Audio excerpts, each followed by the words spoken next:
Pues darles la bienvenida a todas y a todos a esta segunda sesión del módulo 2, cuyo nombre es El Universo Maya, del módulo. Y el nombre de la sesión del día de hoy es El Área Maya, Fronteras y Vecinos, de modo que le vamos a ceder la palabra al maestro Tomás. Bienvenido, maestro Tomás, y pues tiene usted Gracias. la palabra. Bien, voy a abrir la presentación. Eh, Perfecto. No sé si apareció ya de pantalla completa. Ya, doctor. Perfecto. Bien. El tema que voy a desarrollar hoy es el de el área maya, fronteras y vecinos. Justamente esto es algo que muchas veces a los mayistas no nos cae muy bien. Y justamente estoy usando de referencia este mapa que presenté hace ya muchos años en un trabajo, se llamaba Los mayas y sus vecinos olmecas, justamente a propósito de vecinos. Y, y les mandé esa lectura, creo que sí les mandé esa lectura en el paquete, que fue un trabajo que se hizo a propósito de una magna exposición de arte maya que se dio en el Palacio Grazi de Venecia y que después se trajo aquí a San Ildefonso, en el centro de México, ¿sí? Este, y aquí este mapa justamente nos muestra parte del área maya y yo parto justamente en ese trabajo diciendo que mucho de lo que normalmente consideramos área maya en el sentido estricto no es maya, como es el caso de la costa del Pacífico de Guatemala y prácticamente la mitad sur occidental de Chiapas, que generalmente recuerdo mucho una expresión de un gran arqueólogo, Tomás Lee, chiapanequista de la Fundación Arqueológica del Nuevo Mundo, que cuando en 1982 el eslogan, que eran cuando los 100 años de la anexión de la segunda parte de Chiapas a México, eh, el eslogan era todo en Chiapas es México. No sé si recuerdan ese eslogan de todo en Chiapas es México. Y él decía, pero no todo Chiapas es maya, porque siempre se había manejado esa idea de que Chiapas era sinónimo de mayas. Sobre todo después de todos esos trabajos de Harvard, de todas estas universidades de Estados Unidos, que se decía hasta de burla, que en las tierras altas de Chiapas una familia se componía de papá, mamá, hijos, abuelos y un antropólogo metido en casa, ¿no? Que eso también Rosario Castellano lo ridiculizó en algunos de sus cuentos de Ciudad Real. Eh, esta presencia de los antropólogos, de que de pronto todo era maya en Chiapas, ¿no? Entonces, cuando a mí me pidieron este trabajo, justamente me lo habían pedido de teotihuacanos y olmecas. Digo, pues no, tengo poquito el espacio que nos dan como para tratar a las dos culturas y creo que los vecinos más inmediatos serían los olmecas. Pero ahora voy a abordar el otro lado del área maya, el área que da hacia Centroamérica, ¿sí? Porque creo que también esa parte es muy importante y crea serias confusiones y serios conflictos en cuanto a la adscripción de cierta cultura material a la cultura maya u a otros grupos, que muchas veces se niega la identidad de otros grupos no mayances, porque, como comentaba hace 8 días, los mayas son más importantes, ¿sí? Atraen más. Y entonces hay que decir que todo es maya. Yo recuerdo cuando me tocó excavar aquí en el municipio de Mazatán, un sitio olmeca que se llama Cantón Corralito, pero también pues, trabajé en Paso de la Amada, trabajé en La Calentura y en el Baral. Y cuando dábamos pláticas ahí, la gente nos decía, pero es que aquí es la zona de los mayas. Y yo, pues no, pues aquí no hay mayas, o sea, nunca ha habido mayas en esta zona, ¿no? Pero siempre la idea es de que todo tiene que ser maya. Y justamente ese trabajo de Thomas Lee de 1985 nos da una idea de lo que él planteaba en su libro aquel de los códices mayas, de lo que era el espacio ocupado por hablantes de maya, que agarraba toda esta, así en bloque, toda esta parte del sur de México y el noroeste de Centroamérica, y ponía también a los huastecos como parte de esta gran familia lingüística, porque recuerden que el maya no es una lengua, sino es una familia lingüística integrada por al menos 31 lenguas, de las cuales dos o tres están, bueno, hay dos que ya están extintas y el Itzá, que a pesar de que hay momentos de revitalización en la zona del Petén, pues ya es una lengua prácticamente muerta y que hay otras lenguas en serios procesos de realmente de desaparición, como es el caso, por ejemplo, inclusive el mismo lacandón, ¿no? Que es bastante conocido, que, pues la migración de gentes de la tierra alta, la exogamia de muchos matrimonios con mujeres celtales, eh, yo les ha hecho que se reduzca cada vez el número de hablantes de maya lacandón. Ya, por ejemplo, el contraste que hay entre la Cajacha, Sayap y Mexaboc y Najá, donde todavía Mexaboc y Najá, como están un poco más aislados, pues mantienen cierta identidad, pero la Cajá prácticamente ha estado en un serio proceso de cambio, ¿no? Entonces, esta idea de que el maya es una lengua, pues ya no está de más decirlo aquí, ¿no? Es una familia lingüística integrada por al menos 31 lenguas, en muchos casos ininteligibles entre sí. Otto Schumann decía de por qué en algunos trabajos se habla de 25, de 26, de 28, de 30, de 31 y hasta de 32 lenguas. Dice que el gran problema radica en que mucha gente ve lenguas cuando en realidad son variaciones dialectales, ¿sí? Que no están tan diferenciados. Y era el caso que él decía de que el maya yucateco, el mopán, el tzá y el lacandón, que los consideramos como 4 lenguas distintas, en realidad son variantes dialectales del yucateco, del maya yucateco, ¿sí? Y que eso hace que disminuya el número de lenguas, pero también hay algunas lenguas de las tierras altas que se ven como dialectos del quiché, pero están tan diferenciados que realmente son otras lenguas también, ¿sí? No son variantes dialectales. Entonces que por eso es que en muchos trabajos vemos diferencias en cuanto al número de cuántas lenguas mayas hay, ¿sí? Porque mucha gente ve dialectos donde realmente hay lenguas y mucha gente ve lenguas cuando en realidad son solamente variantes dialectales, ¿sí? Y justamente el martes un compañero hizo una pregunta de un mapa que cuando él estudió y me puse a buscarla. Y efectivamente fue un mapa que hizo Leonardo Manrique, que aunque se publicó en 2000, este mapa, son de trabajos anteriores. Leonardo Manrique sin duda fue el gran maestro de muchos de nosotros de lingüística en la ENA, ¿sí? Y pues fue, digamos, el gran alumno de Mauricio Suárez, ¿sí? O sea, él es de los herederos de todo ese trabajo de Mauricio Suárez y de lo que es la glotocronología, que si bien es una herramienta también que ha sido cuestionada, tiene cierto valor en cuanto a la cercanía de distintas lenguas y los años y grados de diferenciación que hay entre una lengua y otra. Entonces, en ese trabajo, que era de 2010, muy tarde, la verdad, pero esto era una idea que tenía de mucho antes, de Leonardo Manrique, no es de 2000, ya en 2000 ya se sabía que esto no era así, y él decía que en 2500 antes de nuestra era, la gente se estaba moviendo de esta forma, ¿sí? Si ven, los mayas estaban aquí en la costa del Golfo, ¿sí? Los mijes estaban más arriba, en Tamaulipas, ¿sí?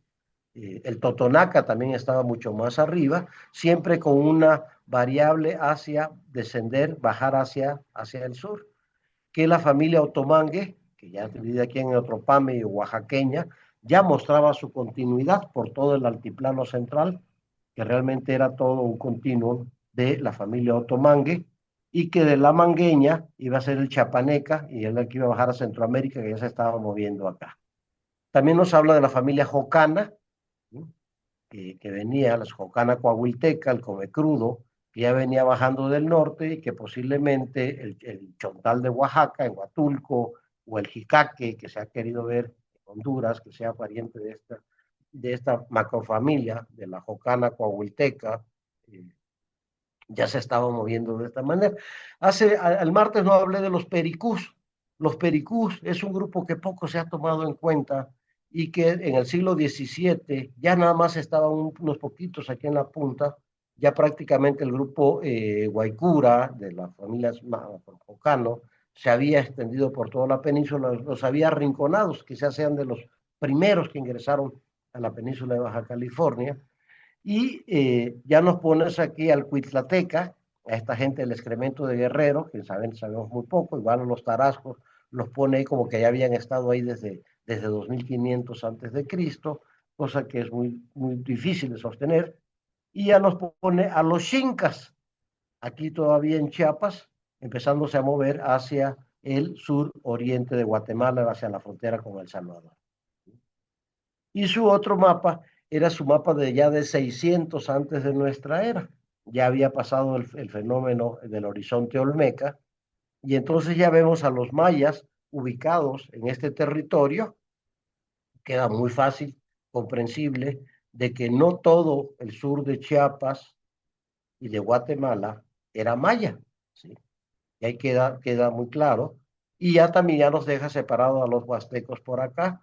Para estos momentos, el otopame y los oaxaqueños, o sea que son los otomangues, ya siguen estando aquí. Y la familia yuto-azteca, que es esto de azul, se ve que está bajando acá en occidente de México y después habrá de penetrar al altiplano central, ¿sí? Ya el tlapaneca, el huitlateca, ya sabemos que el tlapaneca es una rama del otomangue, el jocano coahuilteca, que son los chontales de Oaxaca, los guaves ya están puestos aquí, pero el xinca y el lenca ya están puestos para acá, ¿sí? Ya están en esta parte de Centroamérica y son lenguas diferentes de la familia lingüística maya. Seguramente el compañero que hizo su tesis sobre Chol, que nos platicó, que estudió en la ENA, estos son los mapas a los que hacía referencia, los mapas de Leonardo Manrique. Cosas que ya muchas cosas coinciden, pero muchas cosas se han refinado y se han ajustado a la realidad arqueológica. Realmente el trabajo de la arqueología en los últimos años, pues ha mostrado cambios sustanciales en estas ideas, ¿no? Bien, el área maya, como sabemos, no es un espacio homogéneo fisiográficamente, ¿sí? Hay un gran contraste entre la plancha, la planicie de lo que es la península de Yucatán, sin corrientes superficiales ni ríos, sin ríos que surquen y que limiten la comunicación. Y esto se va a reflejar en cuanto a la diversidad lingüística de lo que es el área maya.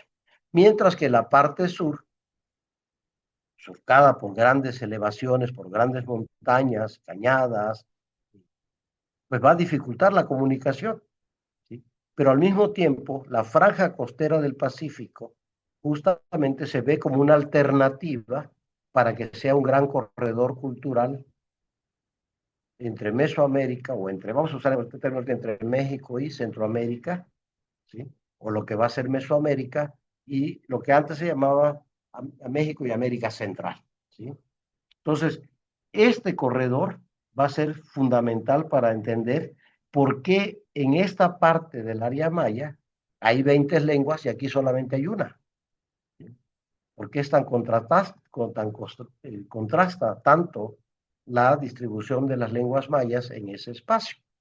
Y la imagen estereotipada que nos venden de los mayas de la selva tropical, pues serían los mayas de las tierras bajas centrales, ¿sí? O las tierras bajas del sur, como se les llama, y tierras bajas del norte de Yucatán, que es la de la selva pletórica, la selva alta perennifolia, los grandes ríos, como todo lo que es el sistema Usumacinta, el sistema el río Belice, todo el río de la Pasión, todo esto, el Candelaria, el Champotón, el San Pedro, el Motagua por el sur, y el Grijalba, que también tenemos que hacer toda una confusión, aunque cuando uno va a Chiapa de Corzo y se va a uno al sumidero, dice, este es el río que pasa por Villahermosa, no, el río Grande o río Mezcalapa o río de Chiapas no es el que pasa por Villahermosa, el que pasa por Villahermosa es el río Tacotalpa o río de la Sierra, que viene de la unión de los Cholotán y el Amatán, que no tiene nada que ver con el río que viene de acá. Y recuerden el famoso rompido de Nueva Zelanda, cuando se desvía el río Mezcalapa, ¿sí?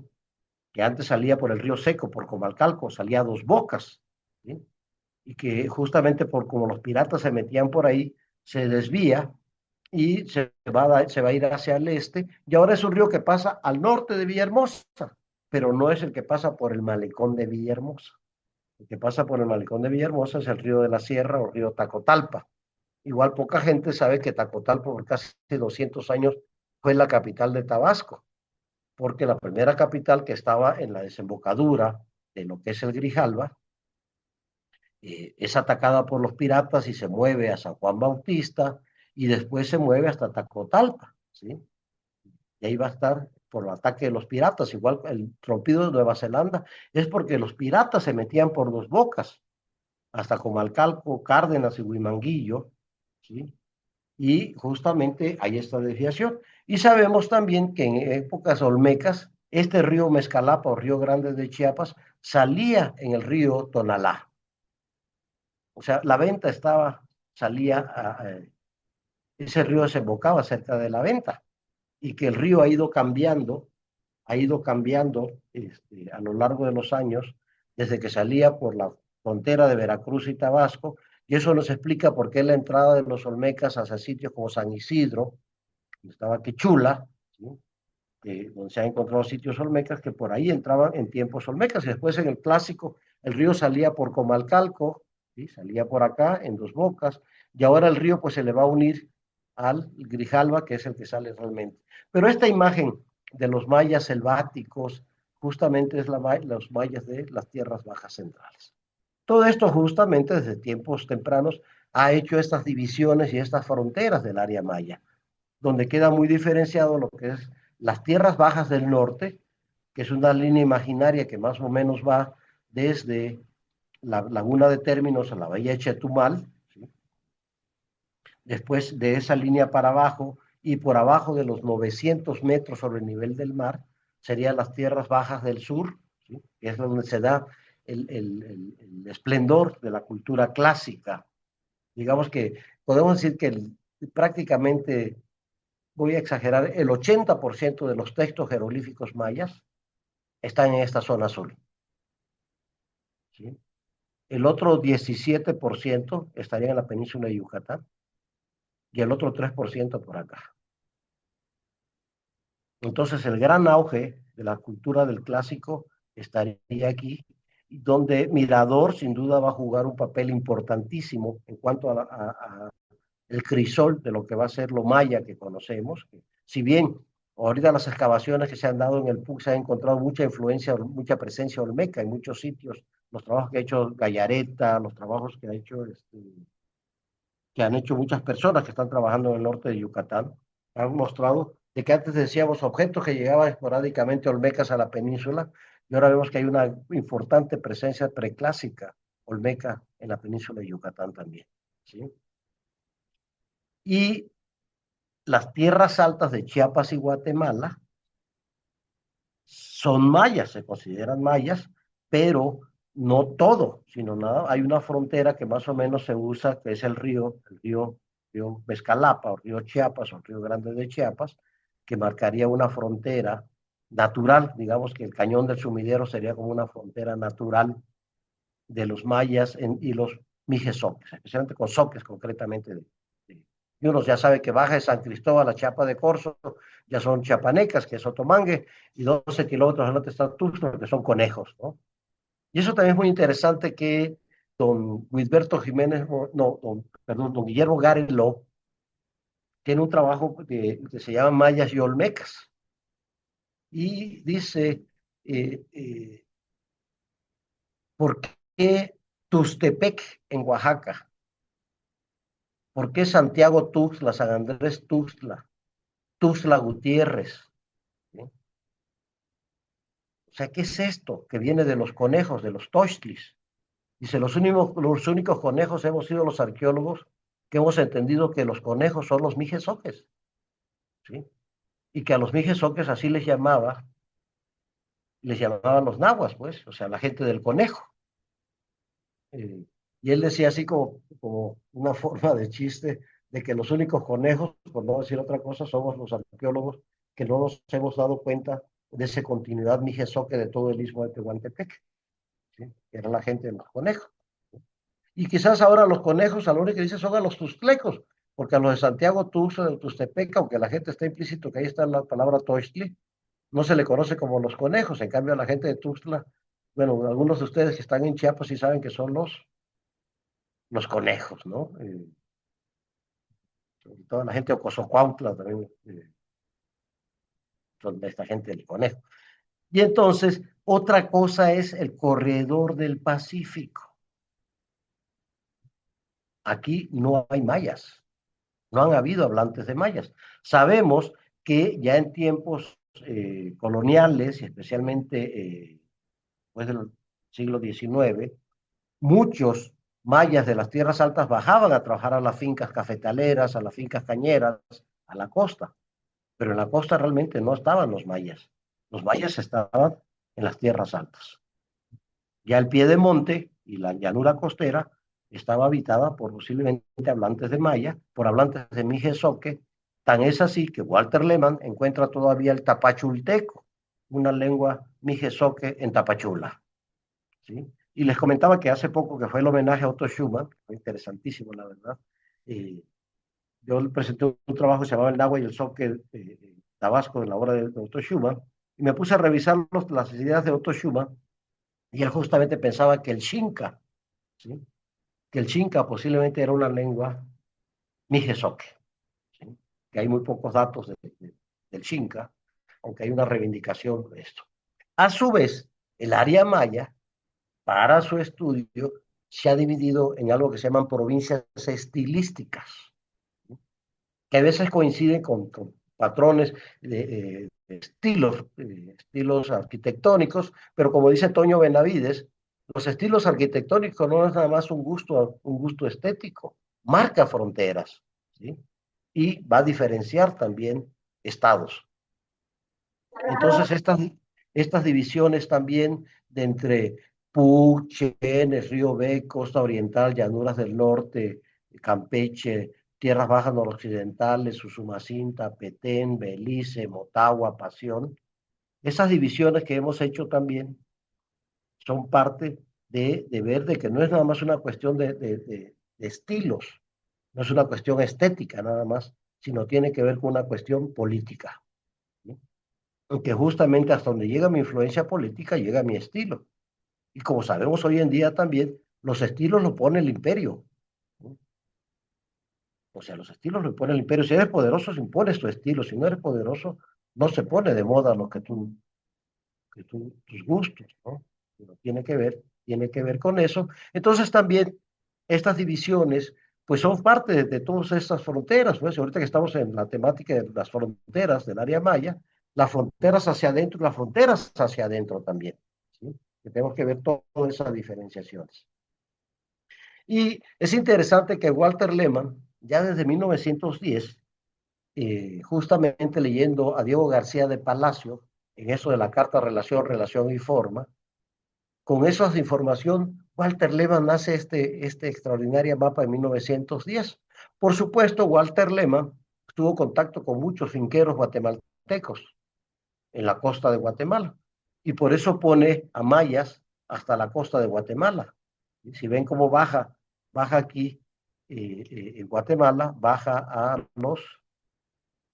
a los mayas hacia las costas. Pero aquí nos deja muy claro que los mijezoques, ¿sí? Están metidos aquí, a los chiapanecas, ya los ve también como una familia otomanga diferenciada, los pone a los xincas, ¿sí? En esta parte, a los lencas, ¿sí? Y ya también se da cuenta de la presencia del pipil, el náhuatl también, y algunos otomangues también metidos hasta la península de Nicoya, como sería el chorotega, el mangue y todas estas lenguas de Nicaragua. Entonces es interesante cómo Walter Lehmann ya desde estos momentos se está dando cuenta de que muchas partes de lo que consideramos como área maya, en el sentido estricto o lingüísticamente, no son mayas, ¿sí?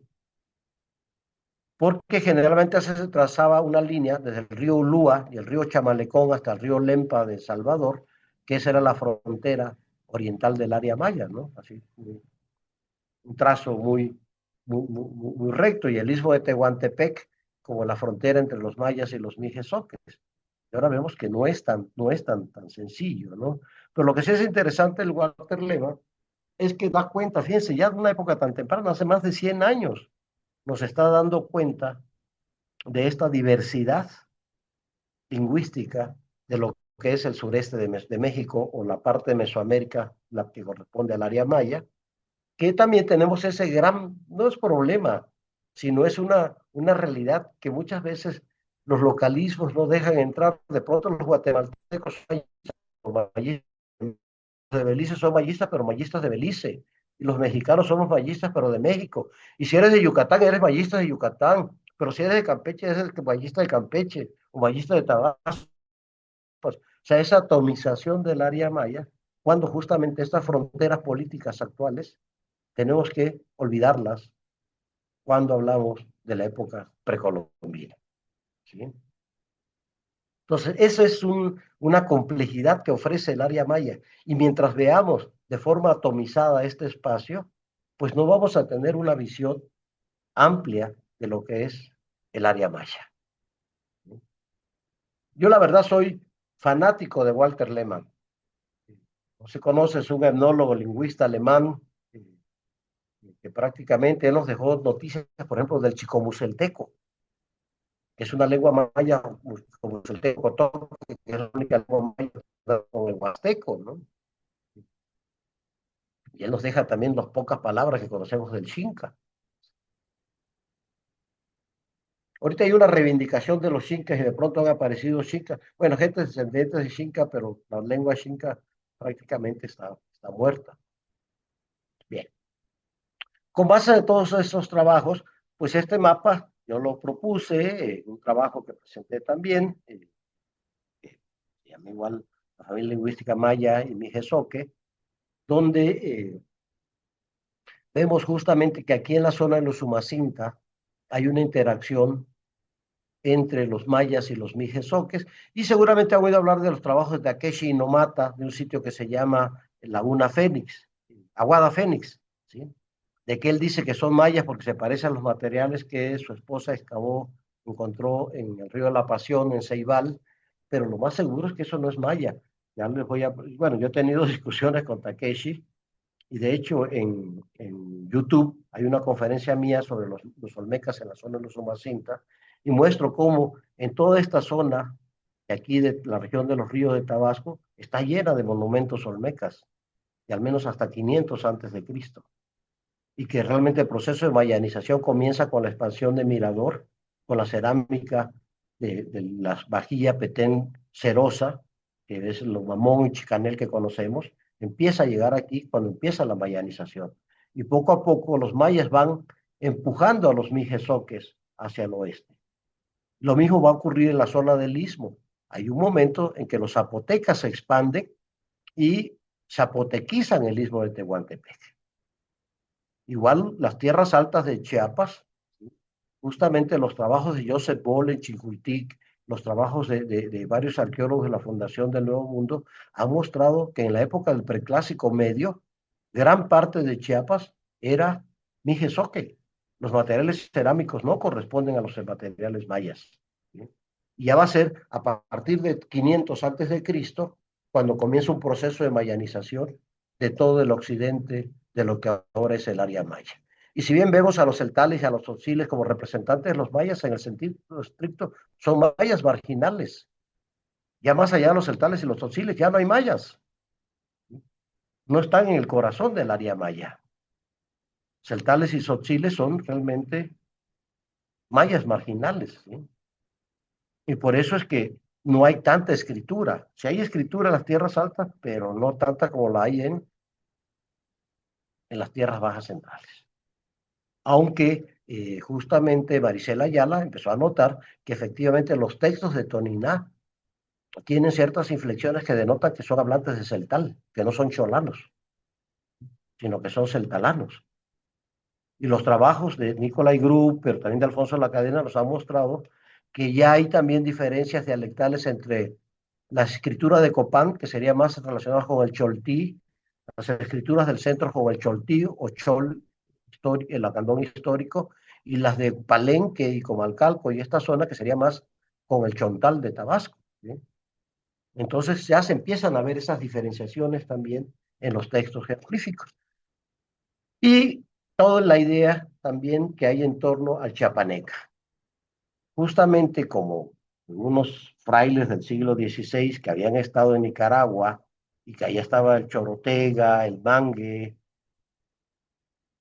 como veían que se parecía, porque al final de cuentas son otomangues, decían que los chiapanecas habían llegado de Nicaragua a Chiapa de Corzo, cuando realmente el flujo era al revés, ¿no? Iban de norte a sur el avance de los otomangues. Y ya en la parte costera vemos que realmente el Mijezoque se extendía hasta el Tapachulteca, y de ser creíble lo que dice Otto Schumann, el Xinca, y vamos a ver la presencia olmeca en El Salvador y hasta acá, hasta la parte de Honduras, en Colón y en Olancho y en Gracia de Dios. Ahí vamos a ver todavía presencia olmeca y todas estas partes de Honduras y de El Salvador y Guatemala. Y la cosa de Guatemala, además, vamos a tener todo un impacto teotihuacano en el periodo clásico temprano, entre 300 y 600. Vamos a ver una presencia teotihuacana fuertísima en todo lo que es la costa, pero en el clásico tardío, la escritura Cosumalguapan, que es una escritura distinta también. Es otra cosa totalmente lo que se da en Santa Lucía, Cosumalguapa, en Bilbao, ¿sí? Sin atender antes de todavía Teotihuacán todo lo que es la cultura de Monte Alto, que por mucho tiempo Rafael Girard decía que eran treolmecas, cuando en realidad se trata de estas esculturas de gordos del Parque de la Democracia en Escuintla, que son post-olmecas, son olmecas tardíos también, toda esta escultura que está en la costa. Entonces, el mosaico de la costa del Pacífico es bastante, bastante compleja, como habremos de ver. El Xinca, que realmente están como relegados en esta parte de la frontera sur-occidente o suroriente de Guatemala y parte de El Salvador, conocemos muy poco de la arqueología Xinca, zona de Jutiapa, y el Lenca, que también, pues ha sido, en un momento se decía que eran los sirvientes de los mayas de Copán, ¿sí? Y quizás no llegaba a este grado, pero sí estaban de una manera sujetos a los mayas de Copán. Y cuando uno revisa la cerámica copador, que es una cerámica característica de los lencas, se uno cuenta que están copiando los jeroglíficos mayas. Realmente no son glifos mayas, sino es una copia de los vasos del periodo clásico maya, ¿sí? Y del jicaque sabemos menos todavía. Si bien mucha gente considera que es una lengua jocana, no sabemos a qué atribuirle los materiales arqueológicos que se han encontrado en la zona de Lulúa y del río Chamalecón, donde está este famoso puerto comercial estaba esto Nito y Naco, ¿no? Donde tenemos unos vasos espectaculares de alabastro de esa zona que no podemos decir que sean mayas, que tiene que ver con toda esa zona. Y también tardíamente la presencia de pipí. El pipí en gran parte del Salvador, desde Tazumal hacia Huachihuatán, ¿no? O sea, que son abiertamente náhuatl. Y vemos que esta presencia de la influencia náhuatl llega hasta Nicaragua. Entonces, este corredor del Pacífico nos da cuenta de por qué Mesoamérica por el Pacífico se extiende hasta la península de Nicoya, porque fue un corredor de grupos mesoamericanos de distintas naturalezas, de distintas filiaciones lingüísticas a través del tiempo. Bien. Les decía que para su estudio, las tierras bajas se han dividido en una serie de provincias, ¿no?, que conocemos, muchos conocen, han oído hablar del Pug, de Chenes, de Río Veg, la zona central, ¿sí?, Petén, Belice, Usumacinta, Río de la Pasión. La suroriental me interesa porque este es Copán, que ya es una zona marginal del área maya. Ya más allá de la zona suroriental, ya no son mayas, es el río Chamalecón, justamente, el lago Yohoa, donde están los naranjos, ya esto no es maya. Y lo mismo ocurre con la zona suroccidental, que agarra la parte de Toniná y los altos orientales de Chiapas y las tierras altas de Chiapas, ¿sí? Y ya después de eso, ya aquí esto ya no es maya. Y nos está mostrando justamente que estas partes de aquí, ya cuando uno baja desde Pichucalco, Tapilula, Rayón, ya eso no es Mayes, ya llegas hasta Tepatán o Cozocuautla, o sea, todo eso ya no es maya de Chiapas, ¿no? O sea, toda esa parte ya no es maya. Pero también este mapa nos marca esta línea imaginaria entre los mayas del norte y los mayas de las tierras bajas centrales, mostrándonos posiblemente que mientras que la gente que hizo todo esto eran hablantes de yucateco, y la gente que hizo lo que habitaba esta zona eran hablantes de cholano. Y acá, en las tierras altas de Guatemala, era otra cosa, que justamente es lo que conocemos como las tres divisiones de las zonas altas del norte, las tierras altas del norte, las tierras altas del occidente y la zona central. Y es donde está la capital de Guatemala. Pero ya la costa, ya desde el handbook, los trabajos del handbook de los 60 ya nos dejan ver que la costa del Pacífico no forma parte del área maya, ¿sí? Aunque forcemos y queramos decir que es área maya todo ese espacio, en el sentido estricto no es maya. Bien. Groove, bueno, Federico Fassen en el trabajo de Groove de 2001 mostraba que en el periodo clásico realmente el maya cholano se extendía por gran parte de las tierras bajas centrales, que los yucatecos estaban más confinados hacia el norte y que los mayas orientales, al cual pertenece el quichano y el mamiano, canjobalano, ¿sí?, estaban en proceso de expansión, pero que realmente no eran tan importantes, o sea, tan poderosos en esa época, y que los incas sí estaban en esta parte sur entre Guatemala y El Salvador. Había una población inca importante y que todo esto verde era Mijesoque.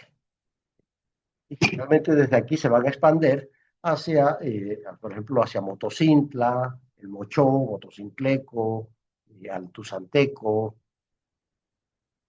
y el MAM, que va a estar ocupando gran parte del departamento de Huehuetenango y de San Marcos, pero que realmente muchas veces nos basamos nada más en los quichés, y los quicheanos, como el quiché, el cachiquel y el sotujil, sería más en esta parte central, y que su expansión obedeció más ya al posclásico, a los estados poderosos del periodo posclásico, porque en el clásico realmente esta zona no fue tan relevante, digamos, no es que no haya sido importante, es importante, todo es importante, pero digamos, su influencia cultural era menor a la que tuvieron los mayas cholanos de las tierras bajas centrales. Y vamos a ver que esto va a ocurrir con el maya yucateco también. Sabemos que hay textos jeroglíficos mayas en la zona de Yucatán, del periodo clásico, pero están escritos en cholano, porque el cholano era como una lengua de prestigio, era algo así como el latín.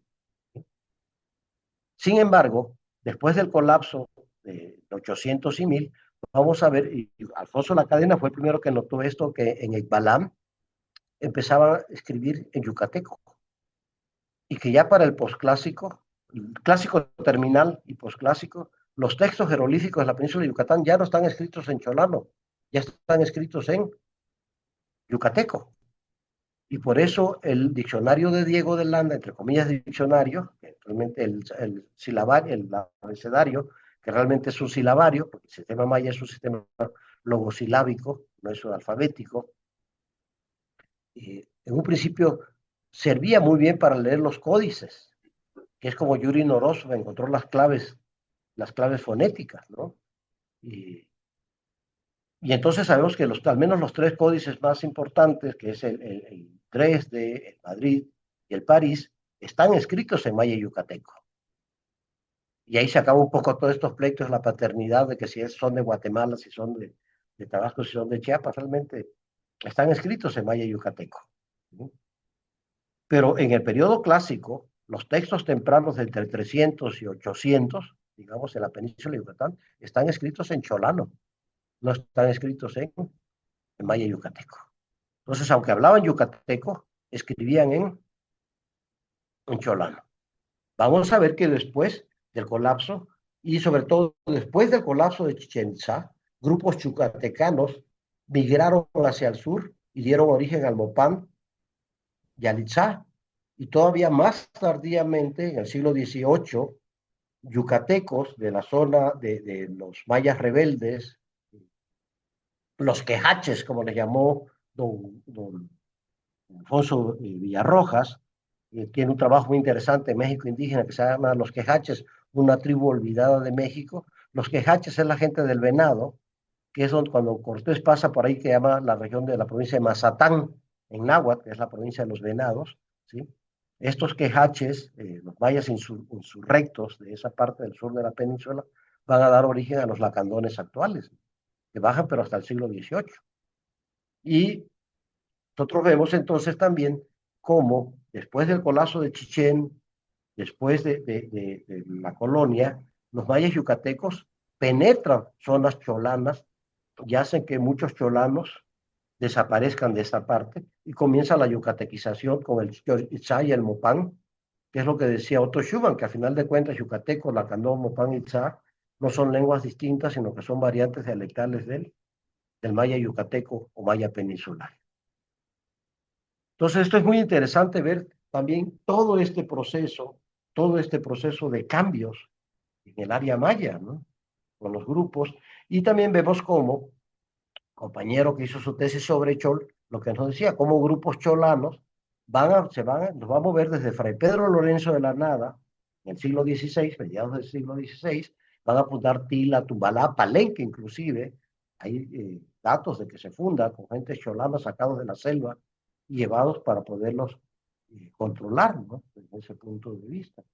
Y que justamente el Choltí o Lacandón histórico prácticamente desaparece y el Chortí se mueve más hacia la frontera con Honduras, de Guatemala y Honduras, a Jocotán y Camotán, que son los dos productos principales que hay de Chortí en la actualidad. Y también algo interesante es la continua expansión del quechí. Actualmente todo el petén guatemalteco se ha quechizado, o sea, está lleno de quechís. Toda esta gente que comercia en el Ceibo, en la frontera de Tabasco, de Tenosique, con Guatemala, con el Petén, todos son quechís. Entonces hay un proceso de expansión del quechí que han llegado inclusive a sitios como el sur de Belice, que antes era Mopán, ahora también si uno va a San Antonio, ¿cómo se llama este lugar? Donde está Uxbencá, donde está Nilipunit, en todas estas partes son gentes hablantes de quechilla. O sea, hay un proceso de expansión del quechí por todo el Petén y por el sur de Belice. ¿Sí? Y vemos justamente aquí están los tzotziles, los celtales, los tojolabales, el chuj, ¿sí? Y los quichanos estarían aquí, que no aparecen en este mapa, pero vemos cómo ya estos celtales y tzotziles son marginales, ¿no? Son marginales ya en el área maya, porque ya acá están los zoques. Este mapa que publica Norman Hammond en 2001 nos muestra justamente esta situación y nos habla de los grandes grupos lingüísticos mayas. El maya yucatecano, si ven, muy homogéneo en toda la península de Yucatán y en la base de la península de Yucatán, jalados, digamos, empujados hacia la zona de Belice, ¿sí? Y yucatequizando todo lo que es la zona del Petén, el lago Petén-Chá, todo lo que es el sur de Belice, cómo estrangula a los cholanos, y una parte de los cholanos va a quedar acá, que son los choltís que quedan, digamos, son determinados, y los choles y chontales, los chontales quedan en esta parte, y que al celtal y al tzotzil, que se les conoce como el macroceltalano o macrocholano, de alguna manera sería parte de las lenguas de las tierras bajas, que serían relacionadas con las lenguas cholanas, y eso nos explica por qué hay textos en celtal, en Chincultic, en Tenán Puente, en Santa Rosa Pocohuinic, en Toniná, ¿sí? En los sitios de Tila, de Tumbalá, en todas esas zonas que están por ahí, Bachajón, Yajalón, donde hay textos mayas y que posiblemente hay una tendencia ya a la celtalización, más que Tzotzil hacia el celtal, ¿sí? Aunque no están tan, la diferenciación entre el celtal y el tzotzil es más reciente, pero en el periodo clásico los textos están más en celtal, ¿sí? Y vemos también la cuña del canjobal, el canjobalano, que es la cuña que separa lo que llaman las tierras bajas de Occidente y a las tierras, a los mayas de Occidente y a los mayas de Oriente. El canjobal, que va desde el canjobal, Anteco, el Cintleco, el Chuj, el Tojolabal, ¿sí? Que es una cuña que se da entre los quicheanos y mamianos y los celtales, celtalanos, y los celtalanos, sobre todo el celtal y sotzil, ¿no? Que es esta gran cuña del Cajolabal. Y el MAM que es realmente es interesantísimo. Yo, a veces pregunto, ¿tienen idea de cuántos hablantes de maya hay de MAM hay en la actualidad? Sabemos que la lengua más numerosa es el quiché. Estamos hablando de 1.200.000 hablantes de quiché. Celtales y tzotziles que todo el mundo conocemos, pues hay alrededor de unos 500.000. Pero ¿tienen idea de cuántos hablantes de MAM hay? Hay más de 700.000 hablantes de MAM. Es una lengua muy vigorosa y prácticamente sabemos poco de ellos, ¿sí? Sabemos un poco de los ishiles, el ishil, que es una lengua del grupo mamiano, porque son estos de las comunidades en resistencia, que cuando genocidio de 82 son los que se refugiaron en la selva y muchos migraron a México, ¿sí? Y hay otra lengua al pie del volcán de Tacaná que es el teco, que es una lengua que está en serio proceso también de desaparición. En cambio, el grupo quichiano, pues es bastante poderoso en Guatemala. Ahí incluimos al quechí, que es el que está ahorita en máxima expansión, pero digamos que el quiché sigue siendo la etnia más numerosa de los mayas. Después el cachiquel y el quechí.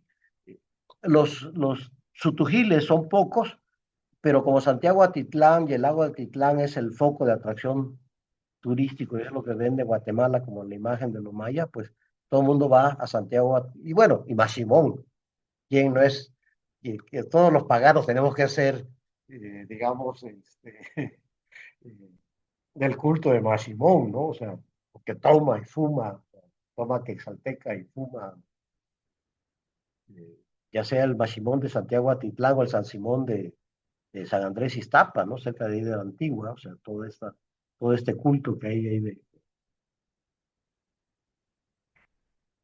Sabemos entonces que este esquema de hasta 31 lenguas, sabemos que el huastecano se separó muy pronto, pero curiosamente el chicobucelteco, ahí, el chicobucelo, que ha sido noticia últimamente por la violencia en esa zona, el chicobucelteco es una lengua que está relacionada con el huasteco. En lugar de estar relacionada con los celtalanos y con los cajobalanos que están rodeándolos, realmente el chicobucelteco es una lengua emparentada con el huasteco. Después tenemos la rama del yucatecano, que se separó también muy temprano, y vemos que al menos desde 800 ya hay escritura yucateco, ¿sí? Y que la separación de yucateco y Sarla-Candón se da después de 1000. O sea que las diferencias son bastantes, son menores realmente lingüísticamente. Y del cholano, también sabemos que es hacia el colapso, cuando ya empiezan a diferenciarse entre chol, chontal y chortí, pero ya antes habían diferenciado el celtalano, el celtal y el tzotzil, ¿no? Ya estaban diferenciados. Por su parte, el canjobalano, que forma parte de las lenguas occidentales también, que incluye a las dos grandes ramas, la rama del tojolabal y el chuj, la más cercana a Chiapas, y la rama más guatemalteca, que es el canjobal, el jacalteco y el acateco. Pero sin embargo, el motocintleco y el tuzanteco estaría más en Chiapas. Por su parte, el grupo mamiano, rama oriental que incluye al mamiano y al quichano, ya incluye al mam, al teco, al ixil y al aguacateco. Y el quichano varía desde el quiché, el cachiquel, el sotujil, el zacapulteco, el zipacapa, ¿sí? y el quechí, que es el que está en periodo de expansión, mientras que el uspanteco, el pocomán y el poconchí van a la baja. O sea, esto es un contraste, la dinámica. No todas las lenguas mayas están en apogeo, pero tampoco no todas están declinando, pues, sino que es muy rica y diferente de entender esta variabilidad de lo que es la familia lingüística maya. Thomas Lee también en 89 publica la distribución lingüística de cómo era en el siglo XVI y siglo XVIII. Entonces vemos justamente, ya entre paréntesis pone justamente el chol, que eran los lacandones, son los lacandones históricos, o choltí, ¿sí? El chortí acá, ¿sí? Y que el chontal hasta acá, el chol, el cheltal y el tzotzil, y ya metido a los lacandones, el itzá ya en los lagos de Petén, y el mopán hasta el sur de Belice, al río Mopán, justamente, donde está el río Mopán, de que como el yucateco. Pero, ¿qué es lo que nos muestra este mapa? Estoy usando aquí los colores pues, como una cuestión mnemotécnica. Cuando esté marcado con verde, son los valles yucatecos. Entonces vemos el contraste de la península de Yucatán, una sola lengua. Contrasta con la diversidad de colores que hay en la parte sur. ¿Y por qué no hay tanta variación dialectal? Aunque Alejandro Herbosa ha estado hablando de ciertas variantes dialectales del Valle Yucateco al momento de contacto entre el habla de Yucatán, el habla de Cap, el área de norte, el habla de Campeche, pero no llega a ser lenguas, pues son variantes dialectales.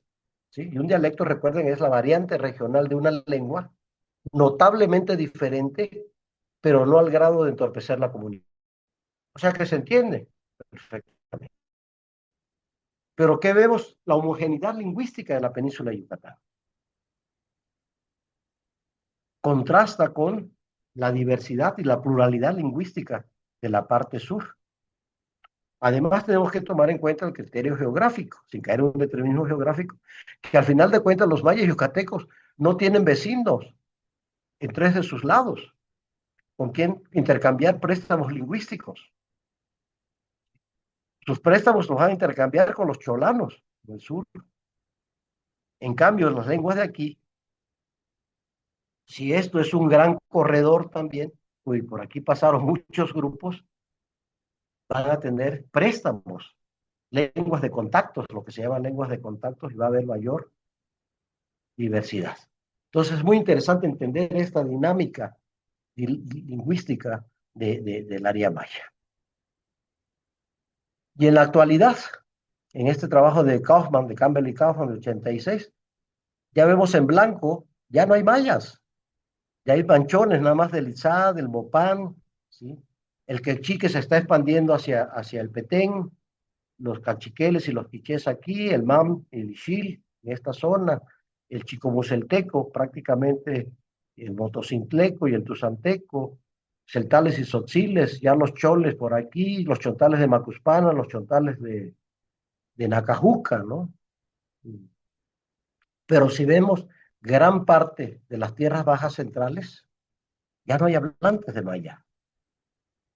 Ahora hay neolocalidades, que eso es muy interesante, que después del conflicto de 82 de los refugiados, se crearon comunidades mayas nuevas en territorio mexicano. Y también sería interesante, no sé si hayan hecho esos estudios, no sé si ustedes conocen, de qué manera, porque fueron miles de personas las que se movieron a la zona de Sna, a la zona de Campeche, ¿sí?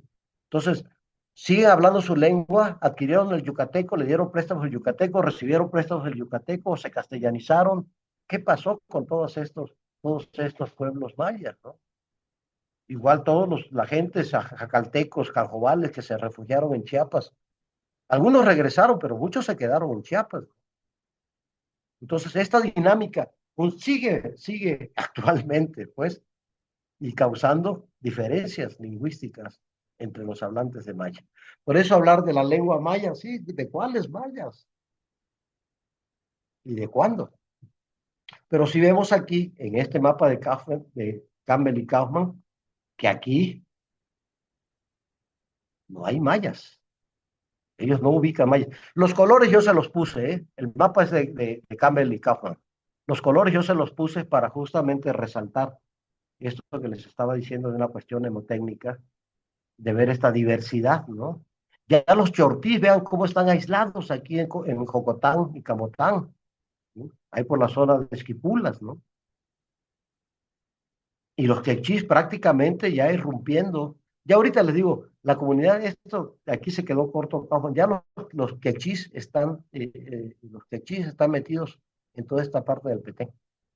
Hay un proceso de expansión del quechí impresionante en toda esa parte del Petén, ¿no? En Naranjo, La Libertad, mismo Flores, no tanto en la isla, pero todos los pueblos alrededor. Muchos de los comerciantes son hablantes de quechí. Y ya nos pone aquí justamente al Lenca, ¿sí? Al Pipil, al Xinca, ya como una lengua desaparecida, ¿sí? Y el Pipil metido en la costa. eh, eh, y aquí, bueno, aquí no nos pone al, este, al Tapachulteca. Entonces, más o menos, este mapa de Mesoamérica nos da una idea de lo que es el área maya. Quizás había que bajar un poquito más al sur esta línea, ¿sí? Quizás esta línea debe pasar por acá, sobre todo aquí en Guatemala. Aquí en Chiapas sí va más o menos correcta, la mitad de Chiapas sería Soquet y la otra mitad maya, pero aquí en Guatemala la línea esta puede bajar más hasta acá, dejando libre la costa del Pacífico. Y ya aquí en la frontera de Honduras, El Salvador y Guatemala, pues ya esto sería, ya no sería área maya, ya sería la zona centroamericana, que la conocemos con la región de Salúa, Ulúa, Ocopador y la región del Gran Nicoya, que sería toda esta zona. Mientras que ya estas partes de aquí ya son francamente chipchanas, ya son de la zona intermedia, eso ya no pertenece a Mesoamérica, y mucho menos al área maya, lo cual no implica que no hayan habido relaciones comerciales, intercambios con los grupos de esta zona. Y por su parte, sabemos que en la frontera oeste del área maya se ha expandido. En un momento los mijesoques llegaban más hacia el este, que después vino un proceso de expansión de los mayas y repliegue de los mijesoques. Y todavía justamente les decía de este trabajo que hizo Otto Schumann a propósito de una reseña de un trabajo de Toño García de León que se llama el ayapaneco. No se ha oído hablar del ayapaneco, una variante soque en Tabasco, en la chontalpa tabasqueña, ¿no? Que ya están rodeados por chontales, pero que originalmente estaban ahí. Y también sabemos que mucha población popoluca de los agualulcos originalmente estaban en la zona de la Venta y en la zona entre Comalcalco y los agualulcos, pues. Y de ahí por el ataque de los piratas se mueven hacia el sur de Veracruz y desaparece la población mijesoque de Tabasco. Y también hay todo este problema en la frontera justamente con Teapa, Chocalco, donde se ha encontrado una serie de piezas que dicen son mayas, pero hechos por soques, o sea, copiando a los incensarios palencanos, pero que ya no son tan mayas, sino que ahí nos está mostrando ya ciertos problemas. ¿Qué es lo que vamos a ver a continuación? Entonces, más o menos, el mapa lingüístico que hemos estado viendo va así. Ya no voy a hablar tanto más de los mayas, voy a hablar más ahora de los vecinos de los mayas, ¿sí?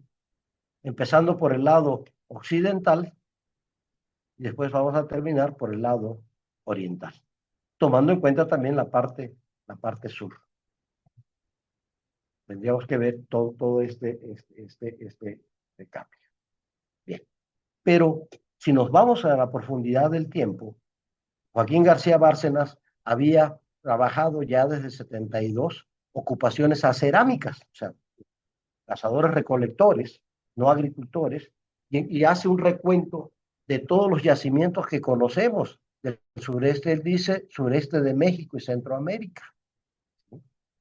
Entonces se encuentra que desde la cueva de Santa Marta, la cueva de los Grifos, ¿sí? Chiapas, Teopisca y Aguacatenango, la Concepción en Campeche, las cuevas del Oltún, las cuevas de Tulum, que ahora pues con Naya se han encontrado estas cuevas donde se ha encontrado presencia humana anterior a 10.000 en esta zona de Yucatán, ¿no? Y también los trabajos de Richard McNish en Richmond Hill, el Rancho Lobo en Belice, con unas ocupaciones precerámicas interesantes, que es difícil decir si hablaba maya la gente que ocupó en esos tiempos, ¿no? O sea, ¿qué lengua hablaban? Es muy difícil de saber, pero también en La Libertad, en Río de la Pasión, en la zona del Quiché, en Los Tapiales, en Piedra de Coyote, en San Rafael, en Copán, en La Esperanza, en Honduras, La Rama, en Salvador, eh, Acahualinca, en Lago Managua, hasta Turrialba, eh, Cerro Mangote, Lago Maden, en Panamá. En todo eso se han encontrado. ¿Se acuerda que les platiqué de estas puntas acanaladas? Las puntas Folsom y las puntas Clovis. Pues en todos esos sitios está lleno de esto, que es una tradición de cazadores-recolectores panamericana, o sea, que es difícil saber. Y, por ejemplo, del arqueolítico de Teopisca conocemos estos artefactos, ¿sí? Que dio a conocer García Bárcenas, pero también tenemos puntas acanaladas en San Rafael, en Guatemala, hechas con obsidiana del Chayal, por ejemplo, o de Chivacabé, en Huehuetenango, la de Cumarcá, del Quiché, las de Turrialba, de Costa Rica. Toda esta tradición de puntas acanaladas, que estamos hablando entre 12.000 y 7.000 antes de Cristo, que no podemos atribuirle una afiliación lingüística específica a quienes usaron estos instrumentos, ¿sí? En Belice se han encontrado también de tradición clovis y de cula de pescado también. Junta en Rancho Lobo, eh, en Ladyville, Conja. O sea que tenemos una presencia temprana que nos comprueba este mapa, ver el mapa de García Bárcenas de 72. Entonces muchas veces nos deslumbramos con las expresiones del clásico y nos olvidamos de la profundidad histórica de la gente que ha ocupado estos territorios.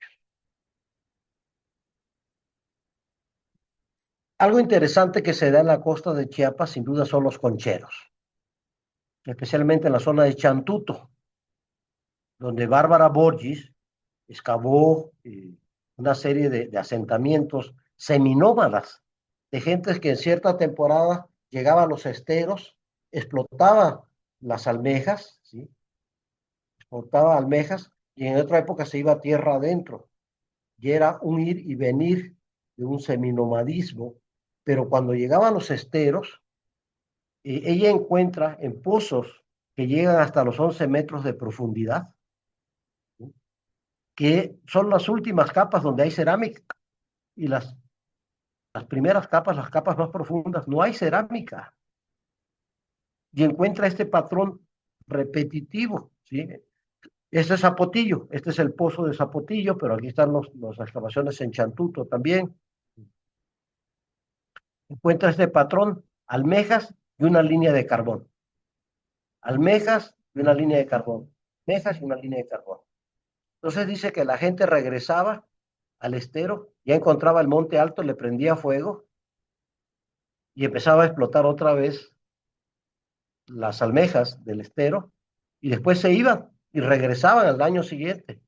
Y que esto que tenemos es una ocupación eh, no permanente, sino intermitente, y que eso nos explica por qué las capas de conchas están separadas por una capa de carbón. Otra hipótesis es esa que dice que más bien secaban camarón, pero tal cantidad de conchas, imagínate cuántas almejas tienes que comerte para llenarte. Entonces se le llaman concheros, pues son depósitos de concha, entonces dice que quemaban para hacer espacio para secar camarón y secar pescado. Están las dos hipótesis, para qué realmente era, por qué este patrón intermitente de ocupación y quemar, y encontrar este patrón de capas alternas de conchas y líneas de carbón, ¿no? Pero justamente ahí aparece la cerámica más temprana que conocemos del sureste de México. Ahí aparece en la costa de Chiapas y Guatemala, donde está Chantuto, ahí aparece la cerámica Barra y Locona, que se puede fechar hasta 1900 antes de Cristo. Ahí tenemos las primeras cerámicas. Y lo interesante de la cerámica Barra y Locona es que no es una cerámica primitiva. Es hasta ahorita la más antigua que se ha encontrado. Pero es una cerámica que tiene un dominio tecnológico extraordinario y sobre todo patrones decorativos, un gusto estético extraordinario.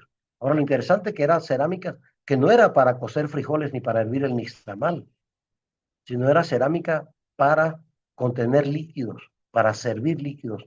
Y ahora las investigaciones que se han hecho, muchas veces para bebidas de cacao, justamente a partir de que en el Río Azul, la famosa chocolatera, esta vasija que está en el Museo de Guatemala, que encontró Richard Adams, tapada herméticamente, que en la tapa dice su vaso para su bebida de cacao, y mandó a analizar lo que había en el contenido de esto, y se identifica por primera vez la teobromina en contextos arqueológicos, y ahora cada vez que se encuentra una vasija, pues no se lava, se manda al laboratorio para ver qué contenía, y es increíble la cantidad de vasijas que tienen trazas de teobromina, de bebidas de cacao.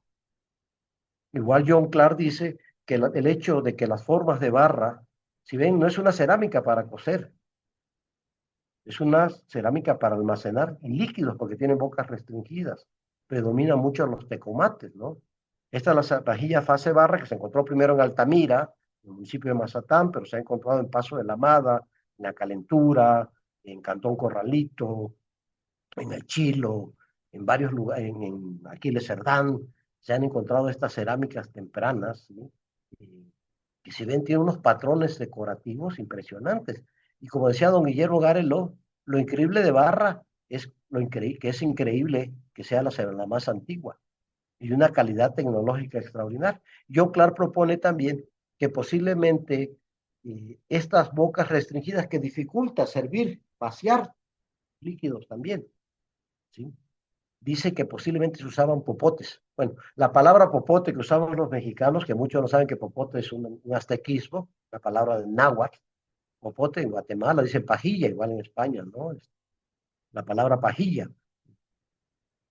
Entonces, que muchas veces para absorber estos líquidos eran con pajillas o con popotes, ¿sí? Por lo reducido de las bocas, pero va a predominar este formato que conocemos como los tecomates, las ollas sin cuello. En cambio, ya la siguiente fase, que es la fase locona, ya empezamos a ver cerámica más para servicio, más platos, ¿no? Empezamos a ver más platos y sobre todo estas vasijas con grandes soportes y que dice que posiblemente esas sí servían para ponerle fuego abajo, ¿no? Para ponerle fuego abajo. Y si nosotros checáramos toda la secuencia, después sigue la fase Ocos, después la fase Cherla, después la fase Cuadros, después la fase Jocotal, no voy a ponerlas todas, ¿no? Pero cómo se va haciendo la cerámica más burda, porque se está haciendo más culinaria, más para cocinar, más para guisar, más para cocer alimentos. Y pierde este encanto de estos patrones decorativos que vemos en Barra, ¿no? Barra es extraordinario, ¿no? Formas de las vasijas. No hay unas vasijas completas. Bueno, si hay vasijas completas, no están así de preservadas. Fue don Guillermo Garelón el primero que empezó a reconstruir las vasijas, y estos son los dibujos de Ayas Moreno. Seguramente muchos de los que están en Chiapas conocen a este gran artista, Ayas Moreno, que ha trabajado mucho con la Fundación Arqueológica del Nuevo Mundo, ¿no? Que realmente ha logrado. Pero si usted ve los trabajos de don Guillermo, bueno, ahorita vamos a ver los trabajos de don Guillermo, los trabajos tempranos, donde hacía con dibujos, no de esta manera tan artística, como los reproduce Ayas Moreno, ¿sí? Y de ahí empieza la idea de que originalmente los mijezoques estaban más en la costa del Pacífico, ¿sí? Y que la cerámica Barra y Locona marca el ascenso, la subida de los mijezoques hacia el istmo de Tehuantepec y hacia la costa del Golfo, y que este avance es el culpable de separar al Huasteco del resto de los mayas, que antes había un continuo maya por toda la costa del Golfo, ¿sí? Ya justamente instalados los mijezoques en el istmo, comienzan a interactuar con los vecinos, comienzan una mayor complejidad. Ya para 1200 surge la primera gran civilización mesoamericana, o la primera sociedad urbana y estatal, que va a ser la Olmeca, considerada como la cultura madre. Y ahora las cosas van a ser al revés. Desde el área metropolitana Olmeca se van a difundir la ideología Olmeca. Copiar la forma de las vasijas olmecas no es nada más un gusto estético, es justamente la ideología olmeca, y ese es el gran éxito de la Olmeca, transmitir su ideología mediante un sistema gráfico de comunicación, el famoso dragón olmeca, que vamos a ver pocos ejemplos aquí porque no me da tiempo de hablar todo esto. Sin embargo, los trabajos que se han dado ahora, especialmente los trabajos de Ann Cypher en San Lorenzo, porque antes conocíamos los trabajos de Michael Coe y Richard Deal en San Lorenzo, pero los amplios trabajos de Ann Cypher en San Lorenzo, los trabajos de Ponciano Ortiz y Carmen Rodríguez en el Manatí, en la Merced, nos han mostrado que hay cerámicas contemporáneas a Barra y Locona en Veracruz. Entonces parece ser que lejos de que hayan subido los mijesoques siempre han estado en el istmo, al menos desde que empezó la manufactura de cerámica. Es decir, que desde 2000 antes de Cristo, todo el istmo de Tehuantepec, gran parte del Golfo de México y del Pacífico, de Chiapas y Guatemala, estaba ocupada por hablantes de mijesoque. ¿Sí? Y que hay un momento en que se expanden a tal grado que si ven aquí la línea que están poniendo, es hasta la laguna de Términos, gran parte del Usumacinta, de Tabasco y de Chiapas, todo estaría dentro de la esfera mijesoque. ¿Sí? Y eso les decía un poco la discusión que he tenido con Takeshi. Vamos a ver cómo en esta zona hay una presencia olmeca innegable, no es una cosa que llegó por comercio, como ha ocurrido en Costa Rica o en otras partes, que llegaron jades, objetos fácilmente transportables, sino escultura monumental in situ, con materiales locales, que se han encontrado en la zona del Usumacinta. En 2006, Mary Pay y John Clark mostraron esto, que decía que esta era la zona de expansión olmeca. Aquí se quedaban cortos todavía, si bien agarraban gran parte de Chiapas, no llegaban a esta zona del Usumacinta del río San Pedro. Y vamos a ver que en esta zona, recientemente se han estado encontrando muchas evidencias olmecas, y es hasta ahora, hace 5 o 6 años, que Takeshi empezó a excavar aquí un sitio que se llama Guada Fénix, que él dice que son mayas, porque todo tiene que ser maya, o sea, es forzar cuando es más fácil que estos pueblos estén más relacionados con la llanura costera y por la entrada de los ríos, con la zona metropolitana olmeca, que con los olmecas, con los mayas de Ceibán. Pero en fin, esa moneda está todavía en el aire, porque todo arqueólogo quiere tener lo más antiguo, lo más mejor, lo primero, y es un poco quizás, no sé, de hecho, Takeshi te ha dado cuenta de que hay dos patrones, dos formas de patrón de asentamiento, una que le llama la Chiapaneca y otra que le llama Costa del Golfo Usumacinta. Y la costa del Golfo Usumacinta está más relacionado con estos sitios de aquí de Tlavente y San Lorenzo que con los sitios del área maya. Entonces, es forzar de que tiene que ser maya esto que está aquí, cuando esto en un momento pudo haber sido Mijesoque. Estos son los dibujos de don Guillermo Gareló, eh, que justamente nos muestra lo que es la cerámica Barra y Locona, que son estos tecomates. Estos son los dibujos que mostraba, que después Ayas Morenos ilustró y coloreó. Y vemos también cómo esta cerámica se encuentra en Chiapa de Corzo, toda la depresión central, en San Isidro, pero se encuentra también en la Chontalpa, en la zona de la Chontalpa, en la Venta, y en San Lorenzo, con la fase Ojochi, que era lo más temprano que se conocía. Y vemos cómo toda esta zona es un continuo. Aquí nos faltaría poner a Laguna Sope, que trabajaron los Seitlin en la ladrillera cerca de Juchitán, con cerámicas muy parecidas a todas estas también, ¿sí? Y también La Libertad, un sitio olmeca que se ha encontrado, se ha trabajado aquí ya casi en la frontera con Guatemala, ¿sí? En toda esta parte se han encontrado evidencias de estas cerámicas tempranas, y justamente estos son los ejemplos que se han encontrado en el Manatí y en la Merced, que ha encontrado Ponciano Ortiz, y los materiales que se han encontrado más tempranos que se han encontrado en San Lorenzo Tenochtitlan, que fue la gran capital de los Olmecas, sabemos que el Olmeca temprano de San Lorenzo. Y Ann Cypher, justamente con Terry Powys, han analizado muchísimas vasijas y en todas estas vasijas, nada más les puse esta, pero en todas estas tienen trazas de cacao. Especialmente estos botellones, que vamos a ver que son muy característicos. Si ven, son estos botellones que están aquí en San Lorenzo, están aquí, ¿sí? Pero vamos a ver que estos botellones también los tenemos acá en la parte. En cambio, si revisamos las cerámicas mayas, las cerámicas más tempranas mayas, excepto Toc en Chalchuapa, en El Salvador, que tiene los tecomates, que sería más la tradición mijezoque, si vemos ya los desarrollos tardíos de la fase polos, ya empieza a cambiar, y en Caminal Juyú también aparecen las ollas con cuello y asas, que no eran de los mijezoque, lo mismo que en la cuenca del río Chixoy, ¿sí? Pero si ven las fechas, andamos 1000, ¿sí? En la zona de Salamá, la región de Salamá, ¿sí? Ya no 600, 700 antes de Cristo. Shea Real, en Río de la Pasión, 900. Altar de Sacrificios también anda sobre 900. En Tikal, la fase EP, 750, 800. En Yucatán tenemos en la zona de Maní, 800. En Avanché, en el noroeste de Yucatán, 700 antes de Cristo. Contrastando con los miles, los, los 1400, los 1200, los 1700 de las cerámicas en estas otras partes, ¿no? Excepto la cerámica de Belice.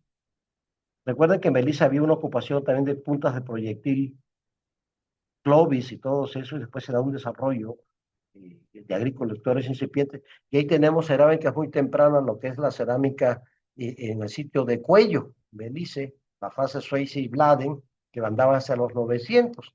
Sin embargo, los trabajos en un sitio que se llama Cajalpech, en San Antonio el Cayo, Belice, que realizó tanto Joseph Ball como Jaime Owen, han encontrado una cerámica que conocemos como la fase Cunil, que baja hasta los 1100 antes de Cristo.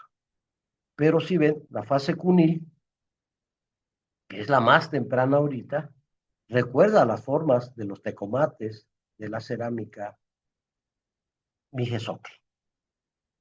Y de hecho, Jaime Owe ha mostrado que muchos de los diseños de la cerámica cunil, esta cerámica, tiene presencias olmecas.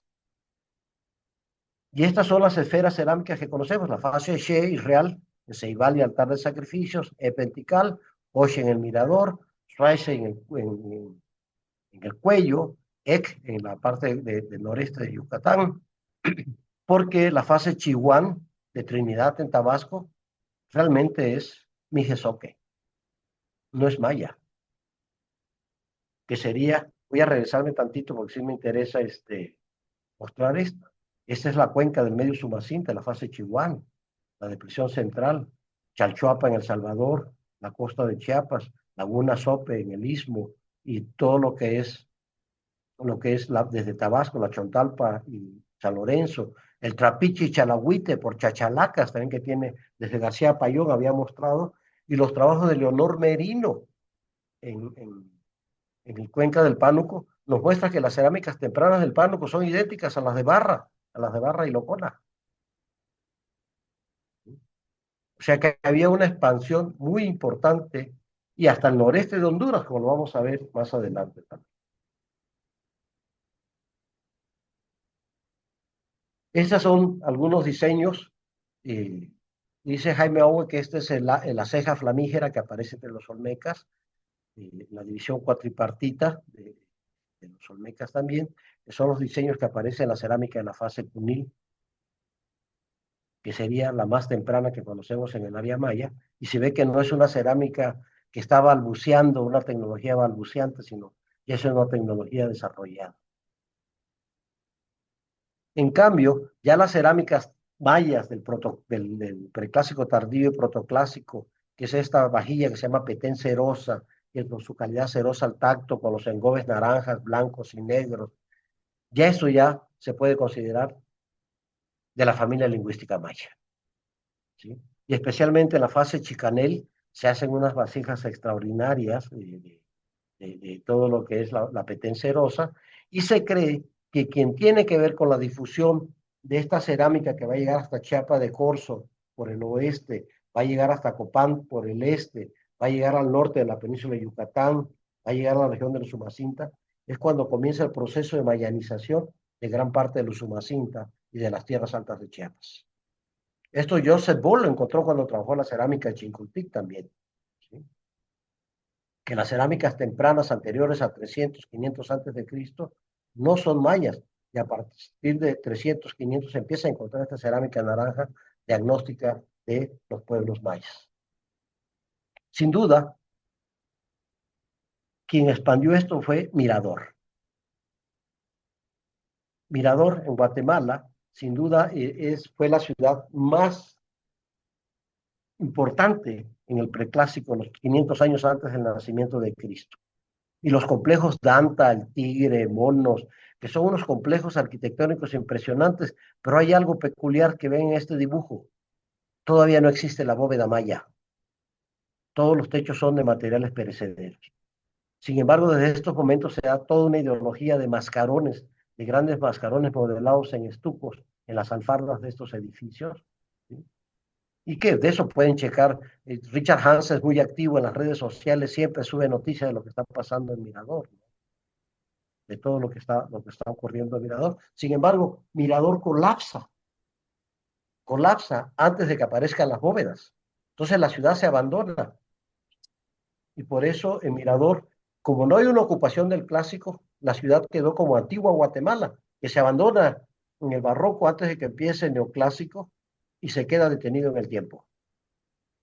¿Sí? Lo mismo ocurrió con Mirador. Ya después surgen los dos ejes hegemónicos, o sea, Tikal y Calakmul. Y, y Mirador queda en medio, justamente. Parece ser que tanto Mirador como Calakmul se enriquecieron mucho con los linajes gobernantes de Mirador. Y de ahí comienza ya el proceso de la mayanización del clásico que conocemos, pues, ya sea a partir de 250 después de Cristo. ¿Sí? Bien, si nos vamos ahora a ver las fronteras, vamos a empezar, decíamos, por la parte occidental, ¿sí? Justamente con la parte con los mijesoques. Y si revisamos las lenguas en el siglo XVI de esa parte del istmo, vemos que hasta Comalcalco, Tabasco es maya, ya sean chontales, los choles, allá por ahí, tzotziles, celtales, tojolabales, chicobucelteco, el motocicleco y el mam. Pero ya metemos el tapachulteco, que es una mije soque en Tapachula, todo el soque, Tabasco, en Cholotán, en este lugar que les dije de la Yapaneco, los mijes en Oaxaca, el Popoluca, mije Popoluca y soque Popoluca en Veracruz, los zapotecos ya en el istmo, ya los otomanes metidos, ya el chontal, que es una lengua jocana, metido en la zona de Huatulco, los guaves, en las lagunas, ya también la presencia de pipil, pero también en el sur de Veracruz se empiezan a nahuatizar, una intrusión de nahuas. ¿Y qué es lo que hizo la intrusión? Primero, la expansión de Zapoteco empujó a los mijes, la expansión de los mayas empujó a los soques, y después la penetración del náhuatl en el sur de Veracruz empujó a los popolucas, creándose de esta manera lo que Gonzalo Aguirre Beltrán llama regiones de refugio. ¿Sí? Las regiones de refugio no son nada más después de la conquista y la colonia española, sino en la época prehispánica también hubieron regiones de refugio, y los mijesoques fueron víctimas que tuvieron que refugiarse en estas regiones, ¿no? Ante la expansión de los nuevos imperios avasallantes, como fue el Maya, el Zapoteca, o los estados poderosos, los mexicas, ¿no? Cómo se van expandiendo. Y por eso es que fueron muy relegados los mijesoques. Les decía, no aparecen en el discurso oficial como poseedores de un pasado glorioso como los mayas, o como los zapotecos, o los mixtecos, o los nahuas, los tonacos, ¿no? Se les asocia siempre con un pasado glorioso prehispánico. Y a los mijesoques no se les asociaba con un pasado, porque realmente desde la época prehispánica habían sido relegados a regiones de refugio. Y por eso están en las zonas más abruptas, pues. Justamente, si nosotros revisamos en el Usumacinta, en toda esta parte del Usumacinta y el San Pedro, se han encontrado innumerables figurillas, pero también estelas olmecas y monumentos olmecas de grandes dimensiones, ¿no? Hechos con materiales locales. Y esto se puede fechar hasta 500, 600 antes de Cristo, antes de que empiece la expansión de Mirador hacia esa zona. Quiere decir que justo Mirador estaría por aquí, por donde está la N del norte, un poquito más para acá, ¿sí? Pero esta zona, en toda esta zona, por ejemplo, la estela de Chamizal está por aquí, la estela del monumento de Emiliano Zapata está por aquí, el de Balancán está aquí, estos tres de Tenosique están aquí, y a lo largo de toda la cuenca de los Usumacinta un sinnúmero de figurillas, el hacha olmeca de Balancán también que estaría aquí. Y Aguada Fénix está aquí. ¿Sí? Entonces, ¿cómo que es maya Aguada Fénix? Nada más por la pura lógica de lo que conocemos de la dinámica lingüística, es imposible que sean. Y por su parte, don Guillermo Gareló había mostrado que hasta, por cierto, este relieve de shock que se recuperó, publicó Susana Econ, que se recuperó, que se estaba subastando en París. No sé si conocen esa noticia del relieve de shock, un relieve olmeca de ahí de la zona de Altamirano, por Santa Elena de Pocovinic, que ya se rescató una escultura monumental. Shock. Pero en Simojovel, la famosa hacha de Simojovel, toda la zona de la depresión central y en la costa del Pacífico, de Suzuculi, Pijijiapan, Ojo de Agua, San Isidro, Piedra Parada, y si nos movemos hacia Guatemala, a Tacalica Baja, a Chalchuapa en El Salvador, con toda una presencia de monumentos olmecas por toda la costa del Pacífico, ¿sí? Y si nos vamos a la parte de Honduras, hacia Copango, hacia el este de Honduras, hacia esta parte de acá, donde está el río Sico, ¿sí? Y el río Ulúa, en todas esas partes, en sitios como, por ejemplo, en todas estas partes se han encontrado, especialmente aquí se ha encontrado una ciudad, no sé si han oído hablar de la ciudad perdida, que aparece desde acá de gracias a Dios, que es mencionada por los cronistas del siglo XVI, que hace poco se descubrió esta gran ciudad, pero que más bien tiene una afiliación chipchana, más que mesoamericana. Pero en esta parte de aquí de Cuyameles, las cuevas Cuyameles o aquí en Olancho, se han encontrado materiales que parecen cerámica, desde la cerámica barra y locona, el departamento de Colón, ¿no? La cueva de Cuyamel, o en Olancho se han encontrado figurillas olmecas, o en Copán, en las sepulturas, se han encontrado vasijas con diseños totalmente olmecas, ¿no? Y con la tecnología llamada de la cocción diferencial, o negra borde blanco, o blanca borde negro, ¿no? Que es un distintivo de la cerámica Mijesoque. Y que en Chiapas se mantuvo hasta 1000 después de Cristo. Los trabajos de Thomas Lee en el Cañón de la Venta ha mostrado que en toda esa zona Mijesoque, la tradición de cocción diferencial que le llamamos de los olmecas, se mantuvo hasta 1000 después de Cristo. Ponciano Ortiz hizo su tesis y licenciatura sobre la cerámica de cocción diferencial de la región de Veracruz, de Tres Zapotes, que también la encuentra hasta el periodo clásico, la zona Mijesoque, o la zona de los Tuxtlas. En Costa Rica, voy pendiente con el tiempo. Voy a llegar hasta el cuarto, deme hasta el cuarto, por favor. Yo sé que sí hay preguntas, pero ya casi Adelante, termino. adelante, Sí, maestro. sí, la presencia de jades olmecas en Costa Rica. Me tocó ahora ver una exposición que hubo en el Museo Nacional, impresionante de objetos de jades que se han recuperado en Costa Rica. Y en los últimos años, 30, 40 años, el avance en el descubrimiento de la escritura jeroglífica ismeña o epiolmeca. Si bien desde que se descubrió la estatuilla de los Tuxtlas se decía que como era fácilmente transportable, que tenía una fecha de serie inicial que era 150 años más temprana que cualquier fecha maya, decían, bueno, pues ellos la llevaron seguramente por comercio del área maya a Veracruz, que la dio a conocer William Holmes en 1907, creo que se dio a conocer esa estatuilla.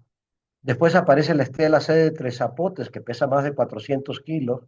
Entonces eso ya no lo pudo haber llevado por comercio. Tenía barras y puntos y el sistema de fechamiento de cuenta larga de los mayas, que implica el uso del cero, pero era 300 años antes que cualquier fecha maya. ¿Sí? Después aparece la estela de Chiapa de Corzo, que era 37 antes de Cristo, 350 años antes que los mayas, ¿no? Las estelas del Baúl, ¿sí? Las estelas del Baúl, las estelas de Abasta Calic, ¿sí? Y después, lo último, la estela de la Mojarra, que John Justenson y Campbell lograron leer y encontraron de que estaba escrita en un protomije zoque. Y ahora sabemos que realmente esta escritura ismeña se extendía desde la zona de los Tuxtlas, ¿sí? Hasta la costa del Pacífico de Chiapas y Guatemala, ya inclusive hasta el Chalchuapa en el Trapiche, en El Salvador. Aquí les puse algunos ejemplos, ¿no? Por si no conocen. Esa es la estatuilla de los Tuxtlas, que tiene una fecha de cuenta larga de los mayas en el pecho, y es 160 antes de Cristo. La estela C de Tres Zapotes, que es 31 antes de Cristo. La estela de la Mojarra, con más de 400 cartuchos jeroglíficos, que fue lo que con un corpus tan amplio les permitió a John Justenson y a Teres Kaufman lograr leerlo en Mijesoque, ¿no? Y tiene dos fechas de cuentas largas, estilo maya, que antes pensábamos que eran los mayas los creadores de esto, ¿no? La estela de Abasta Calic, Guatemala, la estela del Baúl, Guatemala, la estela de Chiapa de Corzo y la del Trapiche en El Salvador, para ponerles en algunos casos. Hay muchos trabajos sobre esta escritura, ¿eh? Si quieren, me voy a hacer propaganda en línea. En la revista digital de la UNAM hay un trabajo mío que se llama así, muy de difusión, este, que se llama La escritura ismeña o epiolmeca, un antecedente de la maya. Ya tiene bastante tiempo que se publicó antes de lo del 2012, cuando se iba a acabar el mundo, por ahí por esa fecha se publicó ese trabajo. Bien. Y lo que es el pie de monte de las tierras altas de Guatemala, lo que es el municipio de Escuintla, híjoles, ahí también es una complejidad desde lo teotihuacano, después, bueno, está antes lo de los gordos de Chalchuapa, la cultura Monte Alto, que Rafael Girard, justamente de aquí, que está en el parque de Escuintla, pero especialmente Cosumaguapa. Cosumaguapa, que es algo distinto totalmente, ¿no? Una escritura y un estilo totalmente distinto a lo maya. No podemos considerar que esto sea maya. Y voy a saltarme ahora al clásico, a esta frontera de Guatemala, Honduras y El Salvador, que es el área de distribución de una cerámica que se llama copador. La palabra copador viene de Copán, porque se ha encontrado en Copán y se ha encontrado en El Salvador, de viene copador, ¿no? De ese se creó este nombre de copador para esta cerámica, y es el área de distribución que, si bien coincide con los lencas, con la distribución de la lengua lenca, y que esta cerámica se caracteriza por hacer imitaciones de glifos, ¿sí? No llegan a haber glifos mayas. Nos recuerda a los vasos policromos mayas, pero no es maya. Sin embargo, forzosamente se dice que es maya, para incluir a esta zona como parte del área maya. Pero en sentido estricto, quien hizo esta cerámica no eran hablantes de maya, posiblemente eran hablantes de lenca, porque justamente coincide con la distribución de los hablantes de lenca. Y negar, digamos, la autoría lenca, esto es negar la capacidad de otros pueblos que no sean mayas para producir cosas interesantes, ¿no? Especialmente la otra cerámica que se llama salúa. Se le llama salúa porque va desde El Salvador hasta el valle del río Ulúa, ¿sí? Y ahí se le llama, ya sabemos que tenemos diferentes tipos cerámicos para todo este complejo, esta vajilla salúa, pero por ningún momento esto es maya, pues. Es una policromía, pero no es maya. Y ya, esta mujer, Rosemary Joyce, ha trabajado mucho esa frontera sobre el poder de identidad en la periferia maya. Ella ha trabajado mucho en este sitio Cerro Palenque, aquí en la cuenca del río Ulúa, y ha encontrado de que que hay que darle su dignidad a los lencas, pues, o sea, no todo tiene que ser maya. Y justamente de esta zona proceden unos vasos extraordinarios en mármol, que son muy característicos de esa zona, que llegaron a algunas partes a Copán, al área maya, pero no llegaron más allá, más tierra adentro, hacia el área maya. Y hacia grandes pasos, entonces sabemos que desde el preclásico temprano formativo, los mayas empezaron a tener cerámica realmente hasta 1200 antes de Cristo, cuando ya habían vasijas en la zona Mijezoque, pero que justamente en el preclásico medio, entre 1200 y 500, los mayas van a tener una interacción con los olmeca, inicia la tradición alfarera y se consolida la vida alfarera en el área maya. En el preclásico temprano inicia la escritura, ¿sí? Hay arquitectura y mascarones de estuco y el surgimiento de los centros urbanos como Mirador. Ya para el protoclásico, ya la escritura se sigue amplificando, las primeras bóvedas, los complejos altar y estelas, en el clásico temprano son las primeras fechas de cuenta larga. Ya teníamos fechas de cuenta larga desde acá, en la zona Mijesonque, ¿sí? Y en el clásico tardío, pues ya es el estilo, el desarrollo de los estilos regionales, el esplendor de la cerámica policroma, el auge y la estandarización de la escritura. Ya en el epiclásico es el colapso, es el estilo arquitectónico punk, la cerámica anaranjada fina, los últimos monumentos forjados con cuenta larga.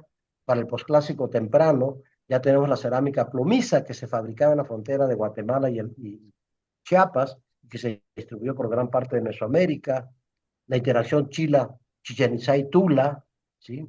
Y también aquí un sistema de calendario de fechas de cuenta corta, y aquí se introduce la metalurgia. Y aquí podemos hablar de metalurgia en Mesoamérica. Especialmente en Chichén está llegando objetos de oro que vienen de Colombia, de Costa Rica, de Panamá. Y ya podemos hablar de una verdadera metalurgia mesoamericana ya para 1000 después de Cristo. Y ya para 1500, en los últimos 300 años, pues prácticamente la expansión de los estados de las tierras altas de Guatemala, especialmente el estado Quiché y Calchiquel, el estado UNAM con su capital en Zaculeu, en Huehuetenango, es el esplendor y acaso de Mayapán, y continuación de la escritura en los códices. Y así a grandes pasos, esa es la historia de los mayas, sus fronteras y sus vecinos. Perdón, es una síntesis muy apretada, queriendo abarcar lo más que se pueda, pero queriendo dar la mayor información posible. Eh, Perfecto, maestro. Creo que ha sido una exposición muy, pues muy amplia. Sin duda habrá comentarios, preguntas de parte de las personas que nos acompañan.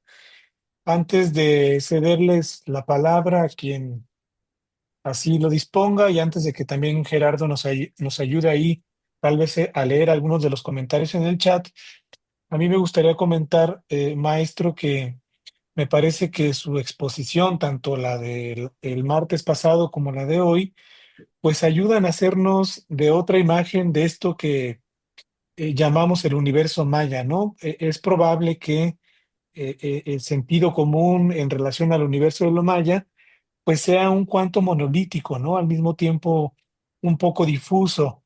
Y yo lo que creo que sus exposiciones nos están justamente ayudando a comprender que la realidad del universo de lo maya es mucho más compleja, Ujú. espacial y temporalmente hablando, ¿no? Entonces me parece que nos da un panorama muy completo y que seguramente nos va a ayudar a pensar lo que viene en las siguientes sesiones de este módulo. Pero bueno, antes de eso quise comentarlo antes de darle la palabra a la gente que nos acompaña. No sé si alguien quiere intervenir con alguna pregunta, algún comentario, o si quieres leer También, los comentarios, sí, Gerardo, adelante.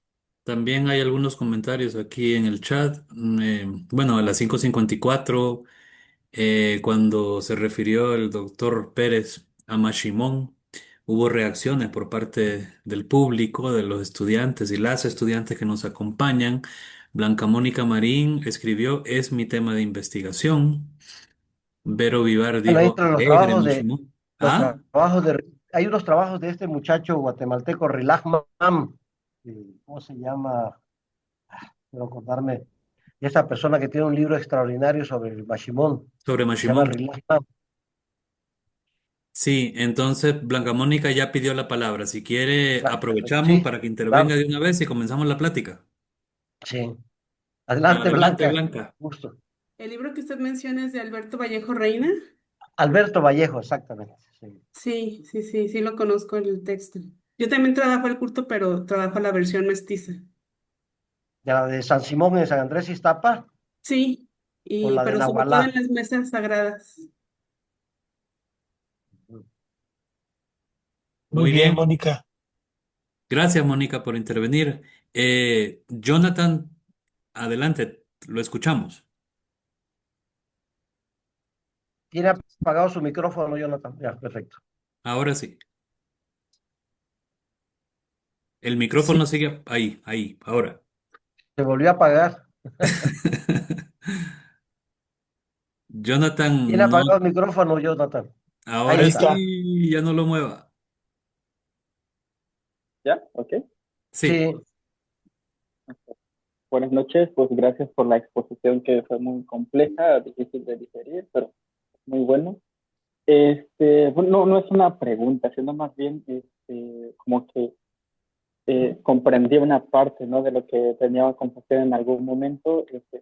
Me tocó hacer un recorrido con un antropólogo aquí en la costa pues, de Acapetagua, donde está Chantuto, justamente donde ujú, señalaba, por una colonia que se llama Los Poquitos, El Herrado y La Palma, pues ahí han encontrado es pues, La restos Palma, de cerámica. claro.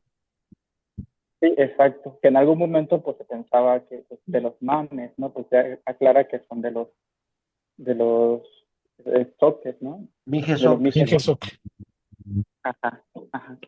Entonces, pues básicamente aquí pues surgió una problemática de que en el 2012 CDI, que actualmente es INPI, Instituto Nacional de Pueblos Indígenas, había introducido, no sé si investigadores llamarle o investigadores, que haciendo un censo, ¿no? De una problemática que existía ahí sobre los afrodescendientes o afromexicanos, ¿no? Ujú.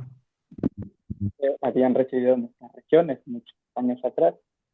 Pero de acuerdo a censos que ellos habían hecho, habían determinado de que había un grupito de personas que se autopercibían como afrodescendientes, pero pues no habían evidencias arqueológicas o expresiones culturales, ¿no? que las determinaran. Pero sí, pues se decía pues de las cerámicas mames.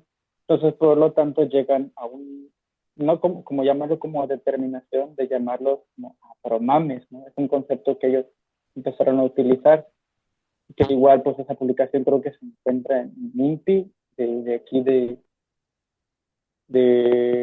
está por Motocintla, Chiapas, Mazapa de Madero, creo que por ahí se realizó esa Ujú. investigación. Entonces, por lo tanto, ya con su plática, pues ya queda claro que pues, no es correcto, ¿no? No eran mames, sino más bien Sí. de- Fíjate, perdón que te interrumpa, Jonathan. Sabemos perfectamente que en los últimos años los MAM se han expandido en época colonial, desde la época cuando se han expandido hacia Chiapas, y que sabemos también que en la época de Grajales, gobernador de Chiapas, se persiguió a los hablantes de MAM y mucha gente empezó a negar que hablaba MAM, ¿sí? Y prácticamente se empezó a negar de que hubiesen hablantes de MAM. Entonces, gente, los MAM más bien eran de Guatemala más que de Chiapas, pero hubo también una persecución de evitar que sus costumbres. Entonces la gente empezó a renegar pertenecer a la etnia MAM. Y es muy interesante. Ahora, arqueológicamente la presencia negra, pues no hay nada de eso. Por eso les vuelvo a decir, lean por favor el trabajo de la mentalidad difusionista de Fernando Orcasitas, porque justamente en Pampa del Pajón, ahí por esa zona, en Pampa del Pajón, se encontró un cráneo, esos de los pocos cráneos que conocemos con deformación. Bueno, ya perdón, oye, mi maestro de antropología física me mata. Ya no se dice deformación craneana, modificación craneana. O sea, no se deformaban, se modificaban. Sabemos que hay dos tipos de modificación craneal, la que se llama la tabular, que es por presión fronto-occipital, y que hay la tabular erecta y la tabular oblicua, que es la que vemos entre los mayas, y hay la modificación anular, y se hace con vendas y da la forma de cabezas como peras o aguacates, ¿sí? Que es la que aparece en la iconografía olmeca. Entonces, Maricruz Payés trabajó este cráneo de Pampa del Pajón eh, con modificación craneal parecida a los olmecas, de ahí de la zona de Porchantut, justamente. No sé si conociste la comunidad de Pampa del Pajón.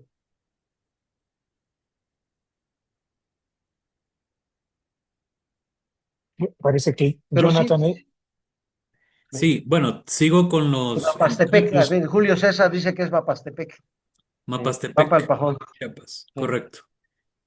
Sigo leyendo los comentarios. Vero Vivar a las 5:55 cuando estaba dando cuenta de los canjobales, dijo: qué alegre que haya tantos hablantes de canjobales. Creí que eran mucho menos sobre los canjobales. René Franco, como pueden ustedes observar en el chat, envió un enlace de YouTube porque la televisión alemana publicó recientemente un documental sobre los mayas en Belice, de Belice.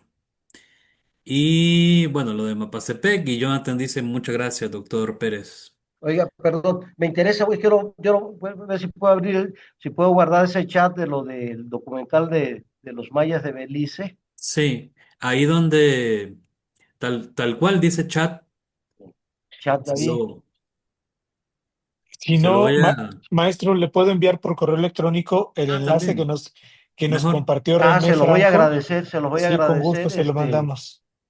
Sí, se lo Sí, mando. aquí está, mayas en Belice. Sí, Correcto, mayas en Belice. Si le da sí, clic, perfecto. ahí ya lo abre en automático en YouTube. Y lo puedo guardar, ¿verdad?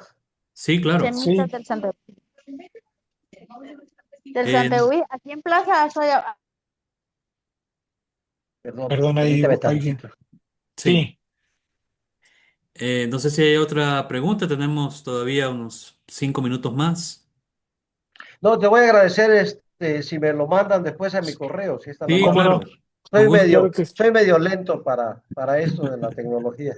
Sebastián tiene una Una pregunta. pregunta Adelante, más. Sebastián.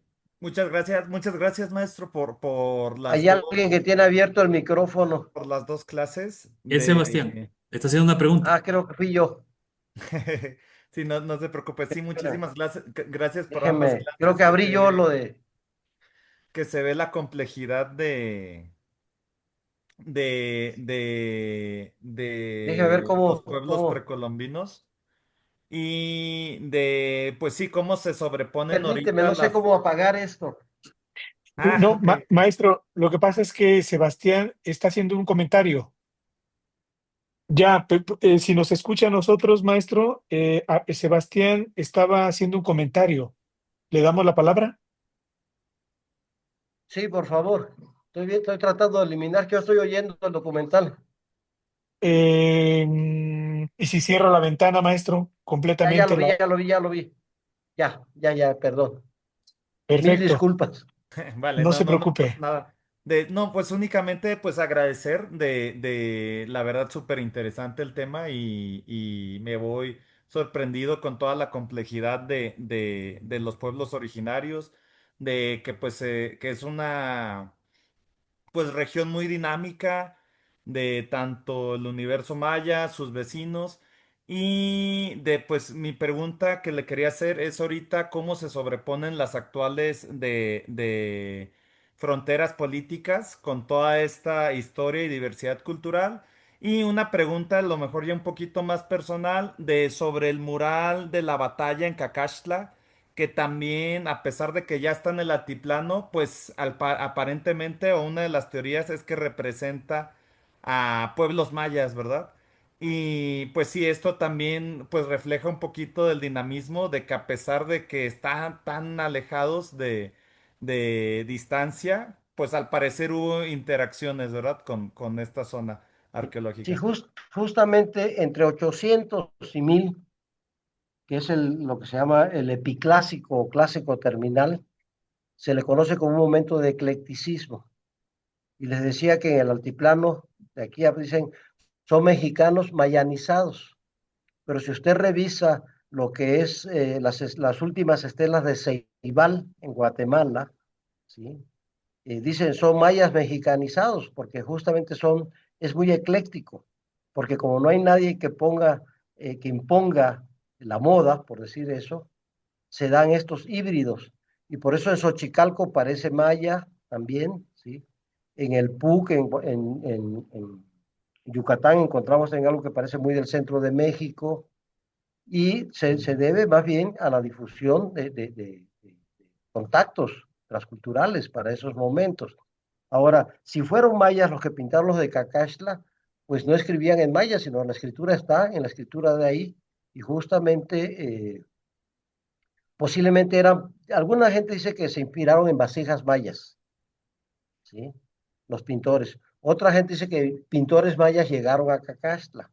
Otra gente dice que fueron gentes de allí al área maya y aprendieron pintura y regresaron a pintar. La verdad que no sabemos mucho, ¿no? No sabemos qué pasa con Cacaxtla, pero lo que sí es cierto que es un estilo pictórico con mucha iconografía maya. Pero también la escritura que aparece no es maya, sino es una escritura del altiplano, muchas veces más relacionada con Teotihuacán. Perfecto, maestro. Pues son las 6:58. No sé si hay algún comentario, alguna intervención breve para no extendernos más. Pregunto, ¿hay algún comentario adicional, alguna O reclamación. pregunta? Yo no tengo problema con el tiempo. No sé si ustedes tienen que cerrar exactamente a las 7, pero yo podría, si hay más preguntas, con gusto, ¿eh? ¿Hay más preguntas? En lo que se Observaciones. animan los compañeros y compañeras, solo aprovecho para hacerle una pregunta, doctor Pérez. Este alemán que anduvo a principios de siglo, que nos mostró el mapa, Lehmann, si no Walter recuerdo mal, Lehmann. correcto. Walter Lehmann. ¿Hay algún fondo documental en el cual se pueda buscar información sobre él o sus diarios de campo? ¿Ha Yo creo que encontrado debe de algo existir. en Yo, la Sirma, quizá, verdad, verdad? debe existir. Recuerdo que Lynette Lowe había estado trabajando una figurilla olmeca que publicó Lehmann. Yo tengo un pequeño libro de él, pero a mí Ajá, me tocó en el Museo de Antropología ver sus publicaciones. ya, Que tienes que entrar a una salita, no te lo prestan, no se lo prestan a cualquiera los libros de Walter Lehmann. sí. Entonces ya entras a una salita y ahí te prestan los libros para que tú los veas. Y ahí vi justamente, pero debe haber en Alemania, debe de existir toda una Claro. institución de Walter Lehmann, porque es un personaje. Y también hay unas cosas publicadas de él, ya me acordé, en esta colección guatemalteca, Seminario de Integración Social de Ah, Guatemala, creo que se correcto. llama. Sí, es cierto, Ahí hay un volumen de él también. donde estaba Richard Adams.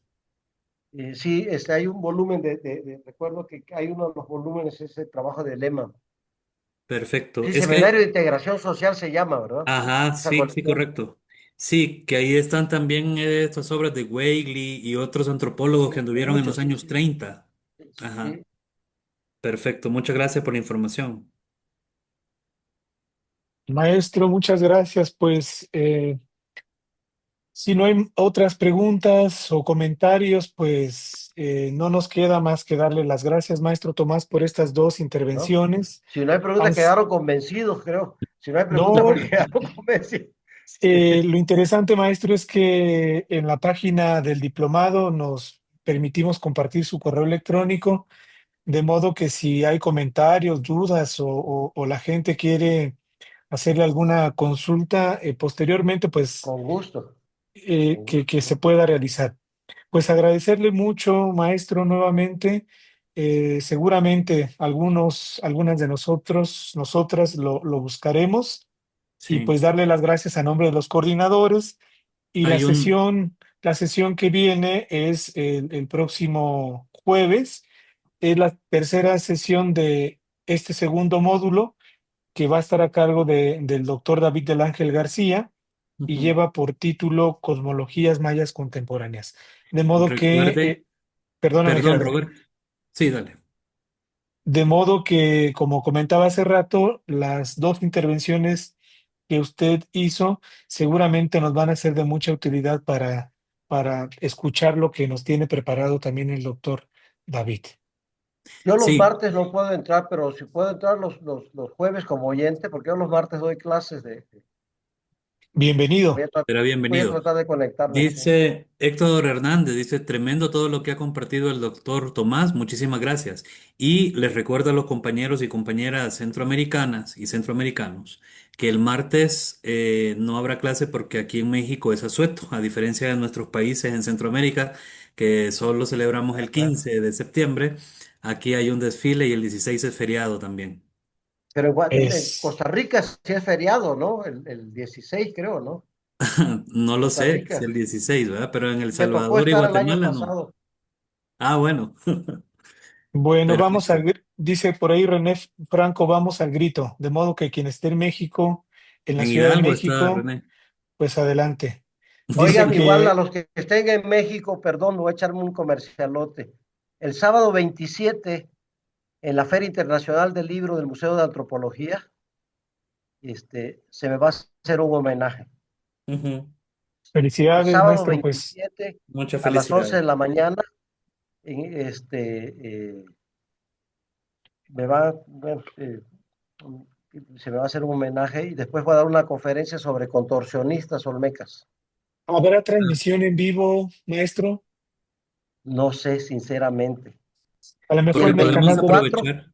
en el el canal miércoles del museo. 24, el miércoles 24, entre las actividades de la Feria Internacional del Libro de Antropología e Historia, también en el seminario Román Piñachán, seminario de arqueología Román Piñachán, a las 4 de la tarde voy a dar una plática sobre una cajita de madera con jeroglíficos que se encontró en el ejido Álvaro Obregón de Tenosique, Tabasco, que es un texto paralelo a un monumento de Piedras Negras, Guatemala. Guate. Perfecto, doctor Perfecto. Tomás. Pues Bueno, muchísimas gracias. Vamos a cerrar, Gerardo. Nos vemos la próxima semana. Felices fiestas para quienes están en México. Y pues muchas gracias, maestro. Estamos en comunicación. Por ahí les voy a mandar lo del homenaje, pues si lo pueden compartir, lo voy a Por sí, agradecer. claro, supuesto, con gusto. Bueno, lo compartimos. Pasen buena Feliz noche a noche. todos, a buenas todas. noches.